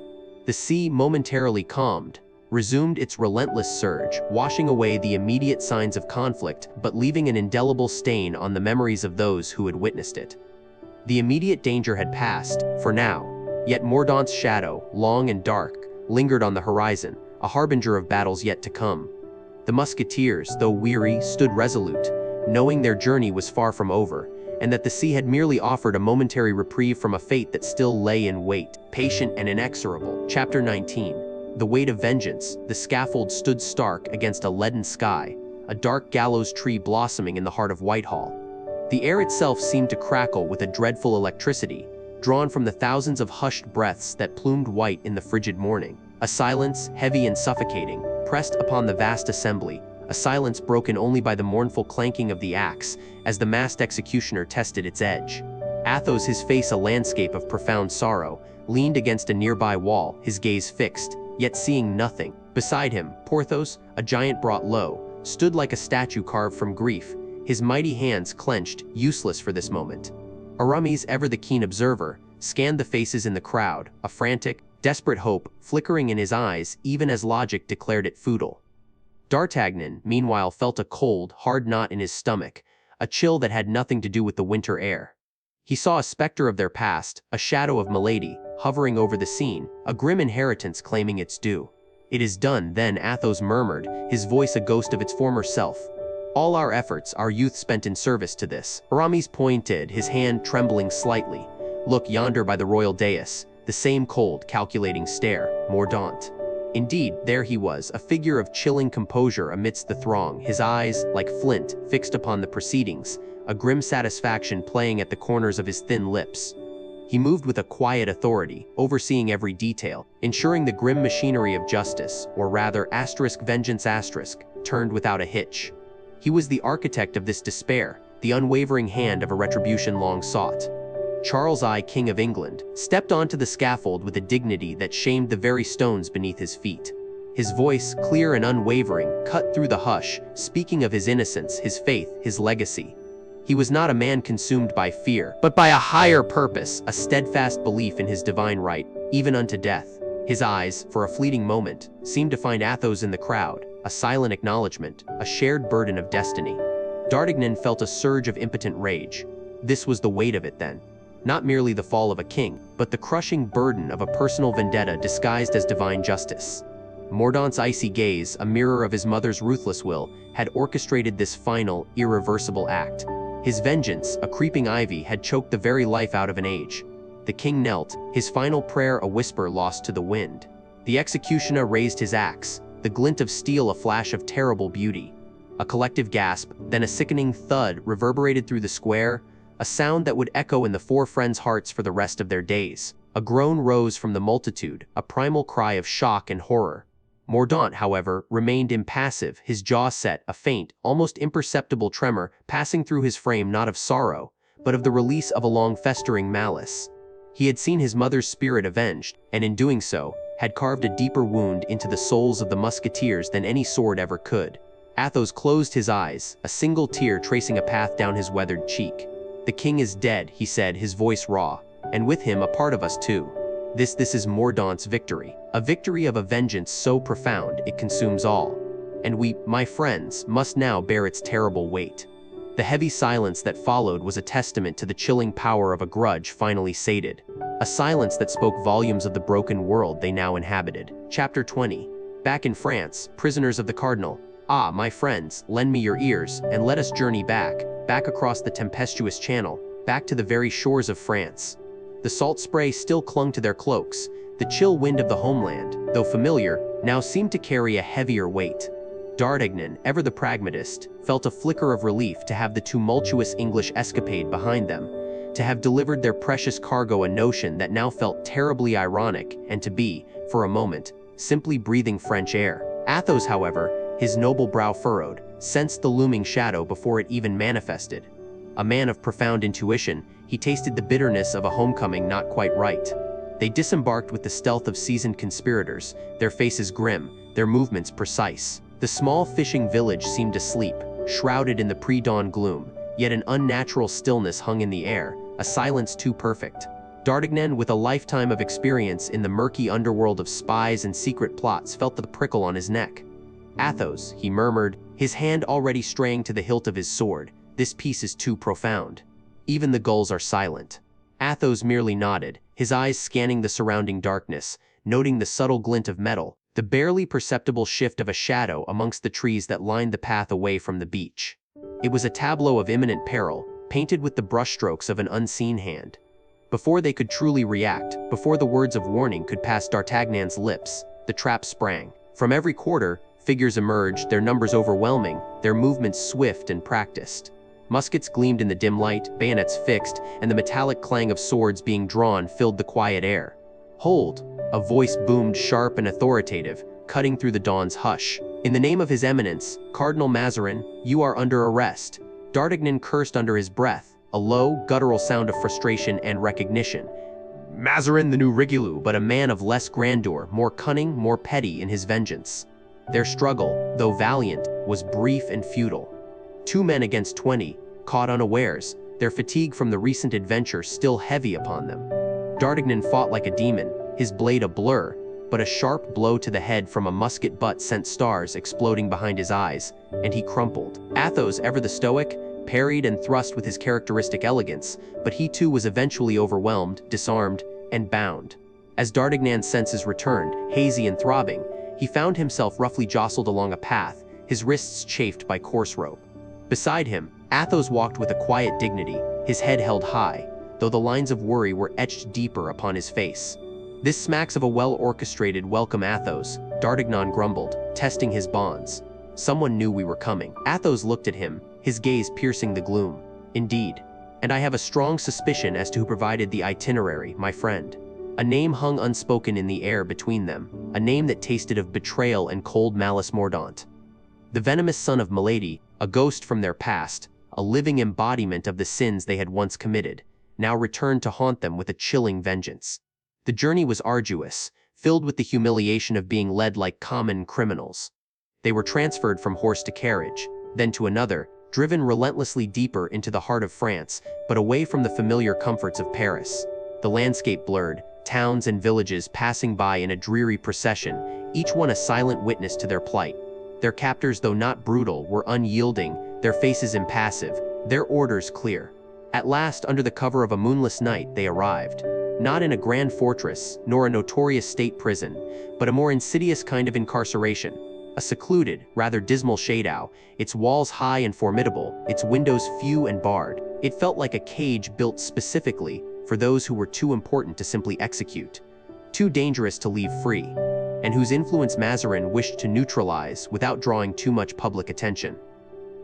The irony was not lost on them. They, who had once served the queen, who had fought for the king, now found themselves prisoners within the very kingdom they had sworn to protect. They were ushered through a heavy, groaning door, down a narrow, torch-lit corridor that smelled of damp stone and forgotten secrets.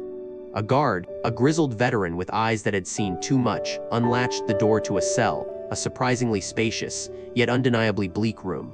"Your accommodation, gentlemen," he grunted, with a faint hint of grim amusement. "Courtesy of His Eminence." D'Artagnan looked at the bare stone walls, the single, narrow window high above, the straw pallet on the floor. He let out a long, weary sigh. "Well, Athos," he said, forcing a semblance of his usual cheer, "it seems our adventures have taken a rather domestic turn, from the battlefields of England to the cozy confines of Mazarin's hospitality. A curious sort of freedom, wouldn't you say?" Athos leaned against the cold stone, his eyes distant. "Freedom," he mused, his voice low, "is a relative term, my dear D'Artagnan. We have seen enough of the world to know that. But to be caught, in one's own country, by one's own countrymen, for reasons that remain obscure, yet clearly tied to the machinations of a little Italian priest, that, my friend, has a particularly bitter taste." And so, the greatest swordsmen of France, the inseparable friends, found themselves stripped of their arms, their liberty, and their immediate purpose. Prisoners of the cardinal. The chapter closed on them not with the clang of steel, but with the hollow echo of a cell door, leaving them to ponder their fate, and the long, cold shadow cast by the man who now held the reins of France. What would become of Porthos and Aramis? Would their paths cross again? And how would these two stalwarts, forged in the fires of loyalty and adventure, navigate this new, suffocating reality? The stage was set, not for a duel of swords, but for a battle of wits and endurance against the subtle, insidious power of Mazarin. Chapter 21. The art of the escape. Our tale, dear friends, finds our quartet D'Artagnan, Athos, Porthos, and Aramis imprisoned within those formidable walls. Their audacious attempt to rescue the Duke of Beaufort had met with a temporary setback. The cells were cold, the guards watchful, and for lesser men, hope might have withered. But these were no lesser men. D'Artagnan, ever the fox, saw not a prison, but a challenge. His sharp eyes had catalogued every guard's gate, every sentry's routine. He knew the Bastille had a weakness, and that weakness, as it often is with men, lay in their appetites. A particular sergeant had a profound love for good Bordeaux. D'Artagnan, even from his cell, had ways. An order was placed for the finest wine, paid for with coin he'd cleverly retained. But this was no mere drink offering. A subtle, yet potent, sleeping draught had found its way into those bottles, thanks to a contact known only to D'Artagnan. The evening descended heavy and grim. The wine was delivered, and D'Artagnan, with a practiced air of weary resignation, insisted the guards share his final comfort. Who could refuse such hospitality from a condemned man? The sergeant and his watchman, flattered and thirsty, drank deeply, their crude laughter echoing. Soon their heads grew heavy, their eyelids drooped, and one by one, they succumbed to a slumber deeper than any the Bastille had ever known. It was then, in the heart of that drugged silence, that D'Artagnan's true genius shone. With a nail file he'd somehow procured, he picked the lock of his cell, a delicate operation performed by touch in the near darkness. He moved like a wraith to the slumped sergeant, his fingers deftly plucking the heavy ring of keys from the man's belt. The chill of the iron felt like liberty itself. First, Athos's cell creaked open. The Count, ever composed, met D'Artagnan's gaze with a silent nod. Then Porthos, roused, stretched his massive frame, ready for action. Finally, Aramis emerged with quiet intensity, his mind already calculating. To the walls, gentlemen, D'Artagnan whispered, the keys jangling softly. They moved as one, a silent phalanx of four against the might of the Bastille. Through winding passages, up narrow stairs, their shadows dancing on the ancient stones. The guards slept soundly, oblivious to the liberty being enacted. Reaching a suitable battlement, high above the churning moat, they found the escape ropes. Ah yes, D'Artagnan had seen to that too, arranging for them to be smuggled in, disguised as laundry over several days. The sheer audacity. Porthos secured the ropes, Athos tested the knots, Aramis ensured their path was clear below. D'Artagnan, the architect of their freedom, went first, a shadow against the moonlit sky, descending with practiced ease. One by one, they followed, feeling the rough hemp against their hands, the cool night air a balm to their spirits. The ground met their feet, soft and welcoming. They were out. The Bastille loomed behind them, its dark mass a symbol of tyranny they had defied not with brute force, but with a symphony of wit, courage, and unwavering brotherhood. They had orchestrated not just an escape, but a triumph of the human spirit. And as they vanished into the winding streets of Paris, they left behind not a breach in the walls, but a gaping hole in the Bastille's legend of impregnability. Their adventure, dear friends, was far from over. It had merely been delayed. Chapter 22. Uniting against a common foe, the cobblestones of Paris, perpetually damp with a fine mist, seemed to echo the chill that settled upon the hearts of men. In a secluded chamber, far from the clamor of Mazarin's court and the Fronde's barricades, four figures converged. Their cloaks, once worn with careless bravado, now hid not only their identities but also the deep lines etched by 20 years of divergent paths. D'Artagnan, ever the first to confront an unspoken truth, broke the heavy silence. Gentlemen, he began, his voice a low rumble, it seems fate, or perhaps a more cunning hand, conspires to bring us together, even as France seeks to tear us apart. Athos, regal even in his weariness, met his gaze. A bitter irony, D'Artagnan, that the peace we once fought for now divides us. Porthos, his frame still formidable, grumbled, by my faith, I'd rather face 100 English than these endless debates of cardinal and prince. My sword aches for a foe of flesh and blood. Aramis, ever the strategist, leaned forward, a glint in his sharp eyes. And a foe you shall have, Porthos, one far more insidious than any royal guard or frondeur. He cast a significant glance at Athos, one who comes not for France, but for us.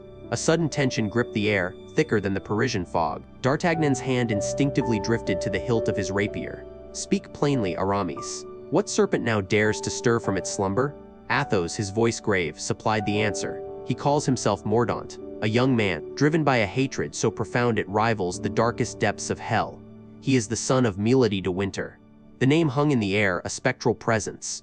The three others stiffened, a collective shiver of dread passing through them. Milady, the siren, the demoness, whose evil they had, together, condemned to the grave. To have her ghost rise, embodied in a vengeful son, was a nightmare made real. Milady.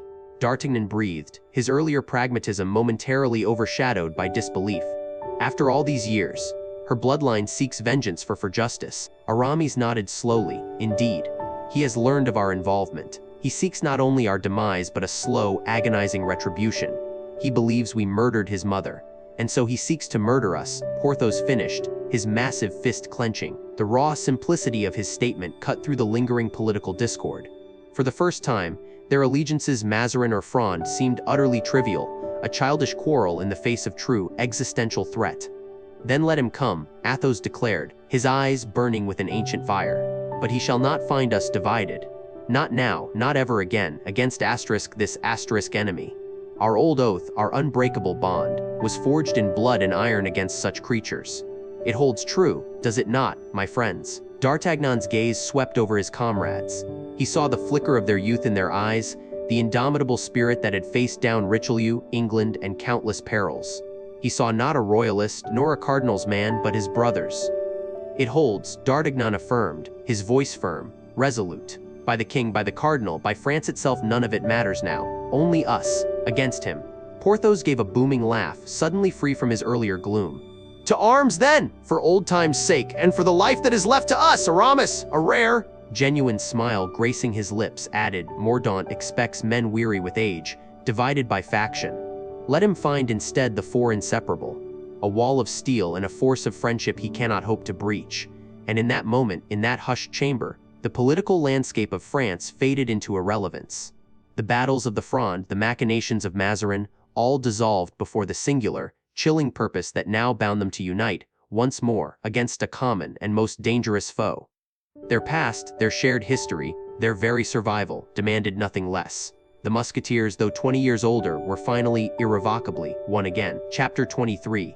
The People's Uprising and the Fronde. Ah, my friends, gather close, for the tale I spin now concerns not merely kings and queens, but the very heart of a city, pulsing with the silent rage of 1,000 grievances. Paris, that grand stage, was not merely bustling, it was simmering. A heavy blanket of discontent lay across its narrow streets, thicker than fog. Cardinal Mazarin, with his cunning smile and avaricious hand, had squeezed the populace dry, extracting coin after coin to fuel his wars and feather his Italian nest. The Parliament, the venerable magistrates, had dared to raise their voices, a rare defiance, and among them, one man stood tallest in the people's esteem, Pierre Broussel. Broussel, the name was a balm, a cry of hope for the downtrodden. And so, on that fateful August day, the Queen Regent, Anne of Austria, in a move as foolish as it was imperious, commanded his arrest. Seize him, she decreed, deaf to the rumblings beneath her palace windows. Our own D'Artagnan, ever the loyal servant, found himself tasked with this grim duty, accompanied by the mighty Porthos, whose bulk commanded respect. But this day even Porthos's bulk would prove inadequate. Scarcely had Broussel been bundled away, a prisoner in his own city, than Paris exploded. It was no mere riot, my friends, but an eruption. From every alleyway, every cobbled lane, men, women, children poured forth. Broussel, give us Broussel, became the terrifying unifying roar. Windows flew open, shopkeepers abandoned their counters, and within the blink of an eye the city transformed. Barricades! Oh, the speed with which they rose! Carts overturned, barrels rolled into place, furniture, even heirlooms, torn from homes to form ramparts against the Queen's authority. Hundreds, thousands of barricades, until Paris became an impenetrable fortress built by its own enraged citizens. D'Artagnan, guiding his horse through the burgeoning chaos, felt a chill unconnected to the summer air. He had faced foes on battlefields, but never a foe so vast, so formless, so determined as this ocean of humanity. Porthos, confident in his strength, found himself nudged and pressed by a living tide that threatened to engulf them. Their mission to clear a path for the Queen's carriage became a Sisyphean task. Every cleared street rebarricaded, every hostile glance a dagger. The air thrummed with a dangerous energy, a collective fury that sought not just release, but justice. Back in the Louvre, the Queen, cloaked in regal indignation, refused to yield. They are but rabble, she scoffed, though the distant roar surely pierced her royal ears. Mazarin, however, was no fool. He saw the danger, the precariousness of their position. The Parliament, bolstered by the people's will, refused to disperse. They stood their ground, demanding Broussel's release, not as a favor, but as a right. The city was a prison for its rulers, choked with rebellion. What began as a single act of defiance had swiftly escalated into a full-blown popular uprising, the first tremors of the Fronde. It was a stark lesson, etched in cobblestones and blood. Even absolute monarchs could not long ignore the desperate cry of their people. The loyalty of men like D'Artagnan and Porthos was undeniable, but even their swords could not hold back the tide when Paris rose in unison, demanding freedom and a voice. The game had changed, and the rules of power were being rewritten, one barricade at a time. Chapter 24. Checkmate. The terms of surrender. The heavy oaken door creaked inward, admitting Athos into the stark, ill-lit chamber where Mordaunt was confined. Though shackled, the younger man rose with a sneer, his eyes burning with fanatical hatred. Athos met his gaze with quiet resolve, his features etched not with triumph, but with weariness, having seen too much of vengeance's bitter fruit. Asked Athos Colesque, his soft voice resonated with granite authority. So, Mordaunt, we meet again, not on the battlefield, where war's chaos grants reprieve, but in a quiet room, where only consequence and choice reside. Mordaunt Colesque, a harsh, mirthless laugh. Consequence?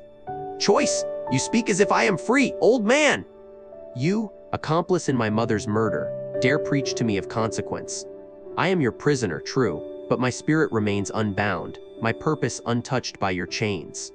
Ask Athos Colesque, your spirit, perhaps, but your purpose, I fear, led you to this room, a room, Mordaunt, with but 2 exits. Neither, I assure you, leads to the path you so desperately cling to. Athos stepped closer, his gaze unwavering, piercing Mordaunt's defiance. The air grew thick with unspoken history, Milady de Winter's shadow palpable between them. Ask Athos Colesque, you pursued us, Mordaunt, with misguided zeal. You sowed discord, instigated conflict, and nearly ruined those I hold dear. You have, in essence, cornered yourself. Every move narrowed your escape. This, my boy, is checkmate. Asked Mordaunt Colesque, his jaw tightened, fear in his eyes masked by fury. Checkmate. You think you hold all pieces? You forget Count de la Fere. A cornered stag can still gore its hunter. My hatred is a blade needing no hand, a force to outlive you all. Athos Colesque, a slow shake of his head. Your hatred, Mordaunt, consumes only you. It's a weapon turned inward, and I've come to disarm it.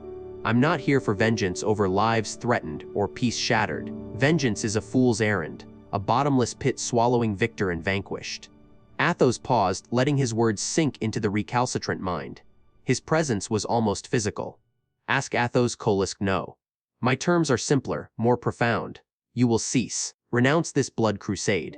Lay down your vendetta, not against us a fool's quest but against the very idea of it. Disappear. Not into death, too easy an absolution but obscurity. Find a corner of the world to live your days, untouched by your mother's past, untouched by the lives you sought to ruin. Street Mordaunt Colesque stunned, his bluster yielding to bewildered silence, then a contemptuous snort. Disappear. Live. You mock me! A life without purpose, a hollow existence devoid of my soul fuel. Never! I'd sooner die 1,000 deaths than surrender to such a fate. Ask Athos Colesque, and you may. That's the second exit, Mordaunt. A swift, decisive end, should you choose it. But understand, should you choose it, it will be by your own hand, your own refusal. My companions and I will not soil ours with your blood. We've spilled enough in service to king and conscience. We seek not to perpetuate, but to break the cycle. You, Mordaunt, are the final link in a chain of hatred. Break it, or be broken by it. Asked Athos Colesque, the choice, young man, is yours alone. Choose wisely. Refuse my terms, continue this path of destruction, and know that fate's hand and perhaps others will be less forgiving than mine. No reprieve, no second chance. Only the inevitable, tragic conclusion you've meticulously woven for yourself. Athos turned, his gaze sweeping Mordaunt one last time, pity and grim determination in his eyes. He said no more. He simply exited the chamber, leaving Mordaunt alone with the stark choice, the room's silence heavy with an unmade decision, and the chilling finality of surrender terms. Chapter 25. A new beginning. Farewells and fortunes. The Parisian night pressed in, muffling the city's clamor beyond the inn's thick walls.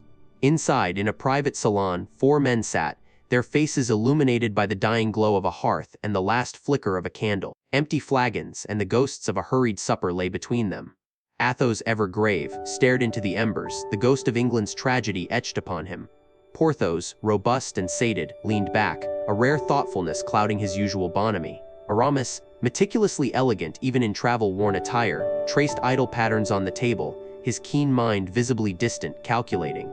D'Artagnan, vigilant as ever, observed them all, his own heart a mixture of profound affection and a Gascon's restless ambition.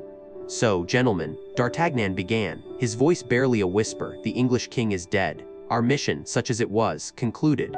And now we return to France, still fevered, still hungry. Athos sighed, a sound like autumn leaves, a stain upon the world's honor. No reward can cleanse that. Porthos grunted. Aye, a bloody business. But my barony, D'Artagnan. The cardinal promised. Aramis's gaze sharpened. Mazarin's promises are currency Porthos often spent before they are earned. He values pragmatism, not sentiment. And yet, D'Artagnan mused, we have survived, each in our own fashion, guided by our own stars. The cardinal will reward. He always does, when it serves him. But our path it diverges now, doesn't it? Athos finally met D'Artagnan eyes, a melancholic wisdom in his own. It was inevitable. The boyish bravado that bound us has matured into something deeper. Our roads, while forever entwined by memory, must now take their separate courses. Separate, Porthos's brow furrowed, but all for one. Aramis offered a faint smile. The spirit, dear Porthos, remains. The flesh, however, desires comfort, ambition, destiny. My path leads ever deeper into the sacred halls, where influence is a more potent weapon than a rapier. And you, Athos? D'Artagnan asked. Athos looked back to the fire. To Bragelonne, to my son, to the quiet dignity of a life lived by honor. The world has grown too loud for me. I seek only peace, to cultivate the small patch of nobility within my soul. And you, Porthos? Porthos straightened, a familiar glint in his eye. Barony, Mazarin will understand. If not, there are other means of persuasion. He patted his sword hilt. D'Artagnan chuckled. Ever the same, and I am a Gascon. A soldier of fortune, perhaps, but one who knows where fortune lies. With those who govern, Mazarin needs men like me, who execute his will. A captaincy, perhaps more. The king's musketeers still beckon. It is a new beginning built on old lessons. He rose, raising a fresh flagon. To our new beginnings, then. To our separate paths, yet to the unbreakable bond that has seen us through 20 years of glory and despair. Athos, Porthos, and Aramis raised theirs. To that, they echoed, their voices mingling, a harmony of divergent fates. The silence that followed was heavy with unspoken farewells. They had navigated the storm together. Now, the calm brought the quiet understanding that the ship of their collective adventure, while not sinking, was breaking into smaller vessels, each destined for its own horizon. The parting was not of words, but of lingering glances, shared knowing, and the silent promise that, should the tempest rise again, they would, somehow, always find their way back. For fortunes, whether of title or spirit, were hollow without the echoes of true friendship. My dear friend, after 2 decades with D'Artagnan and his comrades, the musketeer spirit calls to you. This 7-day challenge is your initiation, a forging of metal. Embark on this noble quest, not as a mere reader, but as a participant. Day 1, the first oath. Define your quest. Like D'Artagnan declaring his purpose, articulate your grand mission. What singular goal ignites your ambition for this week? Write it, speak it. Let it burn with youthful fervor. Your all for one begins with your *1. A musketeer without a clear quest merely wanders. Day 2, sharpen your blade, master your craft. Athos embodied skill. He danced with his sword. Today, identify crucial skills for your quest. What knowledge to gain, what talent to refine. Dedicate focused time to practice. Approach it with Athos's diligent precision. A dull blade rarely cuts through resistance. Day 3, forge your alliance, gather your comrades. Porthos knew solidarity. No great endeavor is achieved alone. Survey your network, allies, mentors, collaborators. Reach out, strengthen bonds. Offer aid, seek wisdom, share your vision. Like the unbreakable musketeer unit, your chosen circle provides indispensable support. Day 4, charge the ramparts, take decisive action. Aramis, master of the thrust, knew when preparation yielded to action.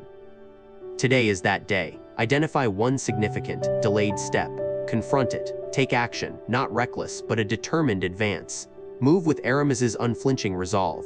Hesitation is the enemy. Day 5, stand your ground, cultivate perseverance. The musketeers faced endless adversity, yet never wavered. Expect challenges. Has a plan failed? Disappointment crept in? Stand firm. Do not retreat. Learn, adapt, redouble efforts. True character, like tested steel, is forged in trial. Day 6, master the parry, embrace strategic adaptability. Our heroes were strategists. When direct assault failed, they found ingenious solutions. Examine your approach. Is there a more elegant solution, a different angle? Be willing to pivot, change tactics, employ cunning. An adaptable mind turns momentum to its advantage. Day 7, the victors salute, reflect, and renew. On this final day, pause, as musketeers after victory. Review your week. Triumphs, lessons, acknowledge efforts, celebrate progress. Then, with foresight, consider what lies ahead. How to sustain momentum, This isn't an end, but renewal of your oath for the next grand quest. Go forth, my friend, the gauntlet has been accepted. Your journey awaits, one for all, and all for one. Friends, as the final sword clangs of 20 years after fade, we glimpse its deepest truths. 2 decades have passed since our musketeers burst forth, now transformed from youthful idealists to seasoned, weary men. This isn't just a sequel, it's a profound meditation on life's relentless currents, where courage and loyalty battle shifting allegiances. As the dust settles on the Fronde, 3 truths emerge with brutal clarity, enduring far beyond King Louis XIV reign, speaking to the human condition. First, the most luminous strikes the indomitable bond of friendship. Think of D'Artagnan, navigating Mazarin's treacherous court, risking all for Athos, his brother in blood. Their poignant reunions, the initial coolness melting into unbreakable camaraderie. Porthos, ever loyal Aramis, cunning beneath his cardinal's cloak, they found themselves on opposing sides. Yet, a deep, shared history tethered them. Their bond, a sacred pact forged in adventure, tested by civil war, stood as a lighthouse in the storm. This truth whispers that when the world shifts, when allegiances fray, a genuine connection, true as steel, will endure. It's a testament to chosen family, a force stronger than ambition or political divide. Then, with a sigh, Chesque, the relentless tide of time and change, no longer impetuous youths. Our heroes are carved by life's relentless chisel. D'Artagnan, sharper, more cynical Athos, a man out of time, clinging to fading honor. Porthos, yearning for misunderstood dignity. Aramis, his cassock hiding an ambitious heart. The very France they knew had changed to a child king, a cardinal pulling strings, a people fractured by rebellion. Carefree duels replaced by grim warfare. The simplicity of all for one struggled against complex national loyalty. This truth delivers a harsh lesson: nothing stands still. We are all shaped by days. To resist change is to invite despair. To adapt, however painfully, is to find a new path. Acknowledging the glorious past is a different country, its echoes fainter. And finally, etched in gray Chesque, the complex morality of power and politics. Text here. Right and wrong blur into an unsettling chiaroscuro. D'Artagnan serves a despised master, compelled by duty and state necessity. Aramis, man of God, becomes a ruthless schemer. Athos, paragon of virtue, fights for a lost cause, loyal to a fading monarchy. Even Mordaunt, the antagonist, isn't simply evil. He's a chilling product of trauma, mirroring brutal past consequences. This truth lays bare the compromises demanded by ambition. It forces us to confront that good intentions can lead to dire outcomes, and that noble hearts can be stained by hands they shake or orders they follow. There is no absolute justice, only weary striving, often against insurmountable odds, at terrible personal cost. Heroism, we learn, is often messy, and victories, if they come, are almost always bittersweet. So there they stand, these 3 enduring truths, etched into the soul of 20 years after. The unwavering strength of friendship, the relentless tide of time and change, and the complex, often heartbreaking moral labyrinth of power. They are profound reflections of the human condition, lessons resonating far beyond Anne of Austria's regency, speaking to our own lives, our own bonds, our own struggles in a world forever in flux. And though the story concludes, these truths, like the legends of the Musketeers, continue to echo, guiding us, challenging us, and reminding us of what truly endures in life's grand theater. The final page turns, not on an ending, but a pause, a moment for reflection. The clatter of hooves, the glint of steel, whispered conspiracies, they recede, yet their echo lingers. You have walked with heroes, seen loyalty tested, ambition by principle, and friendship endure across 2 decades. But what, I ask, is a tale bound merely within pages? Is not every life in its unfolding an epic? Each dawn a fresh chapter, each challenge a duel of wit, each new acquaintance a potential ally in your own narrative. Consider D'Artagnan's relentless drive, his refusal to yield. Athos's stoic honor, a beacon in the darkest night. Porthos's robust embrace of life. Aramis's subtle cunning, his mastery of treacherous waters. These are not mere traits of fictional men. They are facets of the human spirit, dormant or vibrant within each of us, awaiting the call. The world, much like the France of Louis XIII, is a grand stage, replete with intricate plots, whispered dangers, dazzling opportunities. Your adventure, dear reader, is not distant fantasy, but the very fabric of your days. Facing an insurmountable challenge, remember D'Artagnan's persistence. Building lasting bonds, recall the Musketeers' camaraderie. Longing for purpose, look within, for your destiny lies etched upon your heart. This is not a call to don a feathered hat and sword, though metaphorically, the spirit remains. It is a summons to embrace your own courage, to forge friendships that stand time's test, to pursue convictions with the same unyielding spirit that saw our heroes through countless perils. It is an invitation to view setbacks not as defeats, but as dramatic plot twists, demanding ingenuity and resilience. For the true adventure, the most profound journey, is the one you embark upon each day. It is the quest for understanding, pursuit of mastery, unwavering commitment to your ideals. The characters you've known live on, not just in these pages, but in the echoes of their virtues within your soul. Let their saga be more than a memory, let it be an ignition. Let it be the clarion call to your own, as yet unwritten, magnificent saga. Your adventure, my friend, truly continues. Go forth and make it worthy of the telling.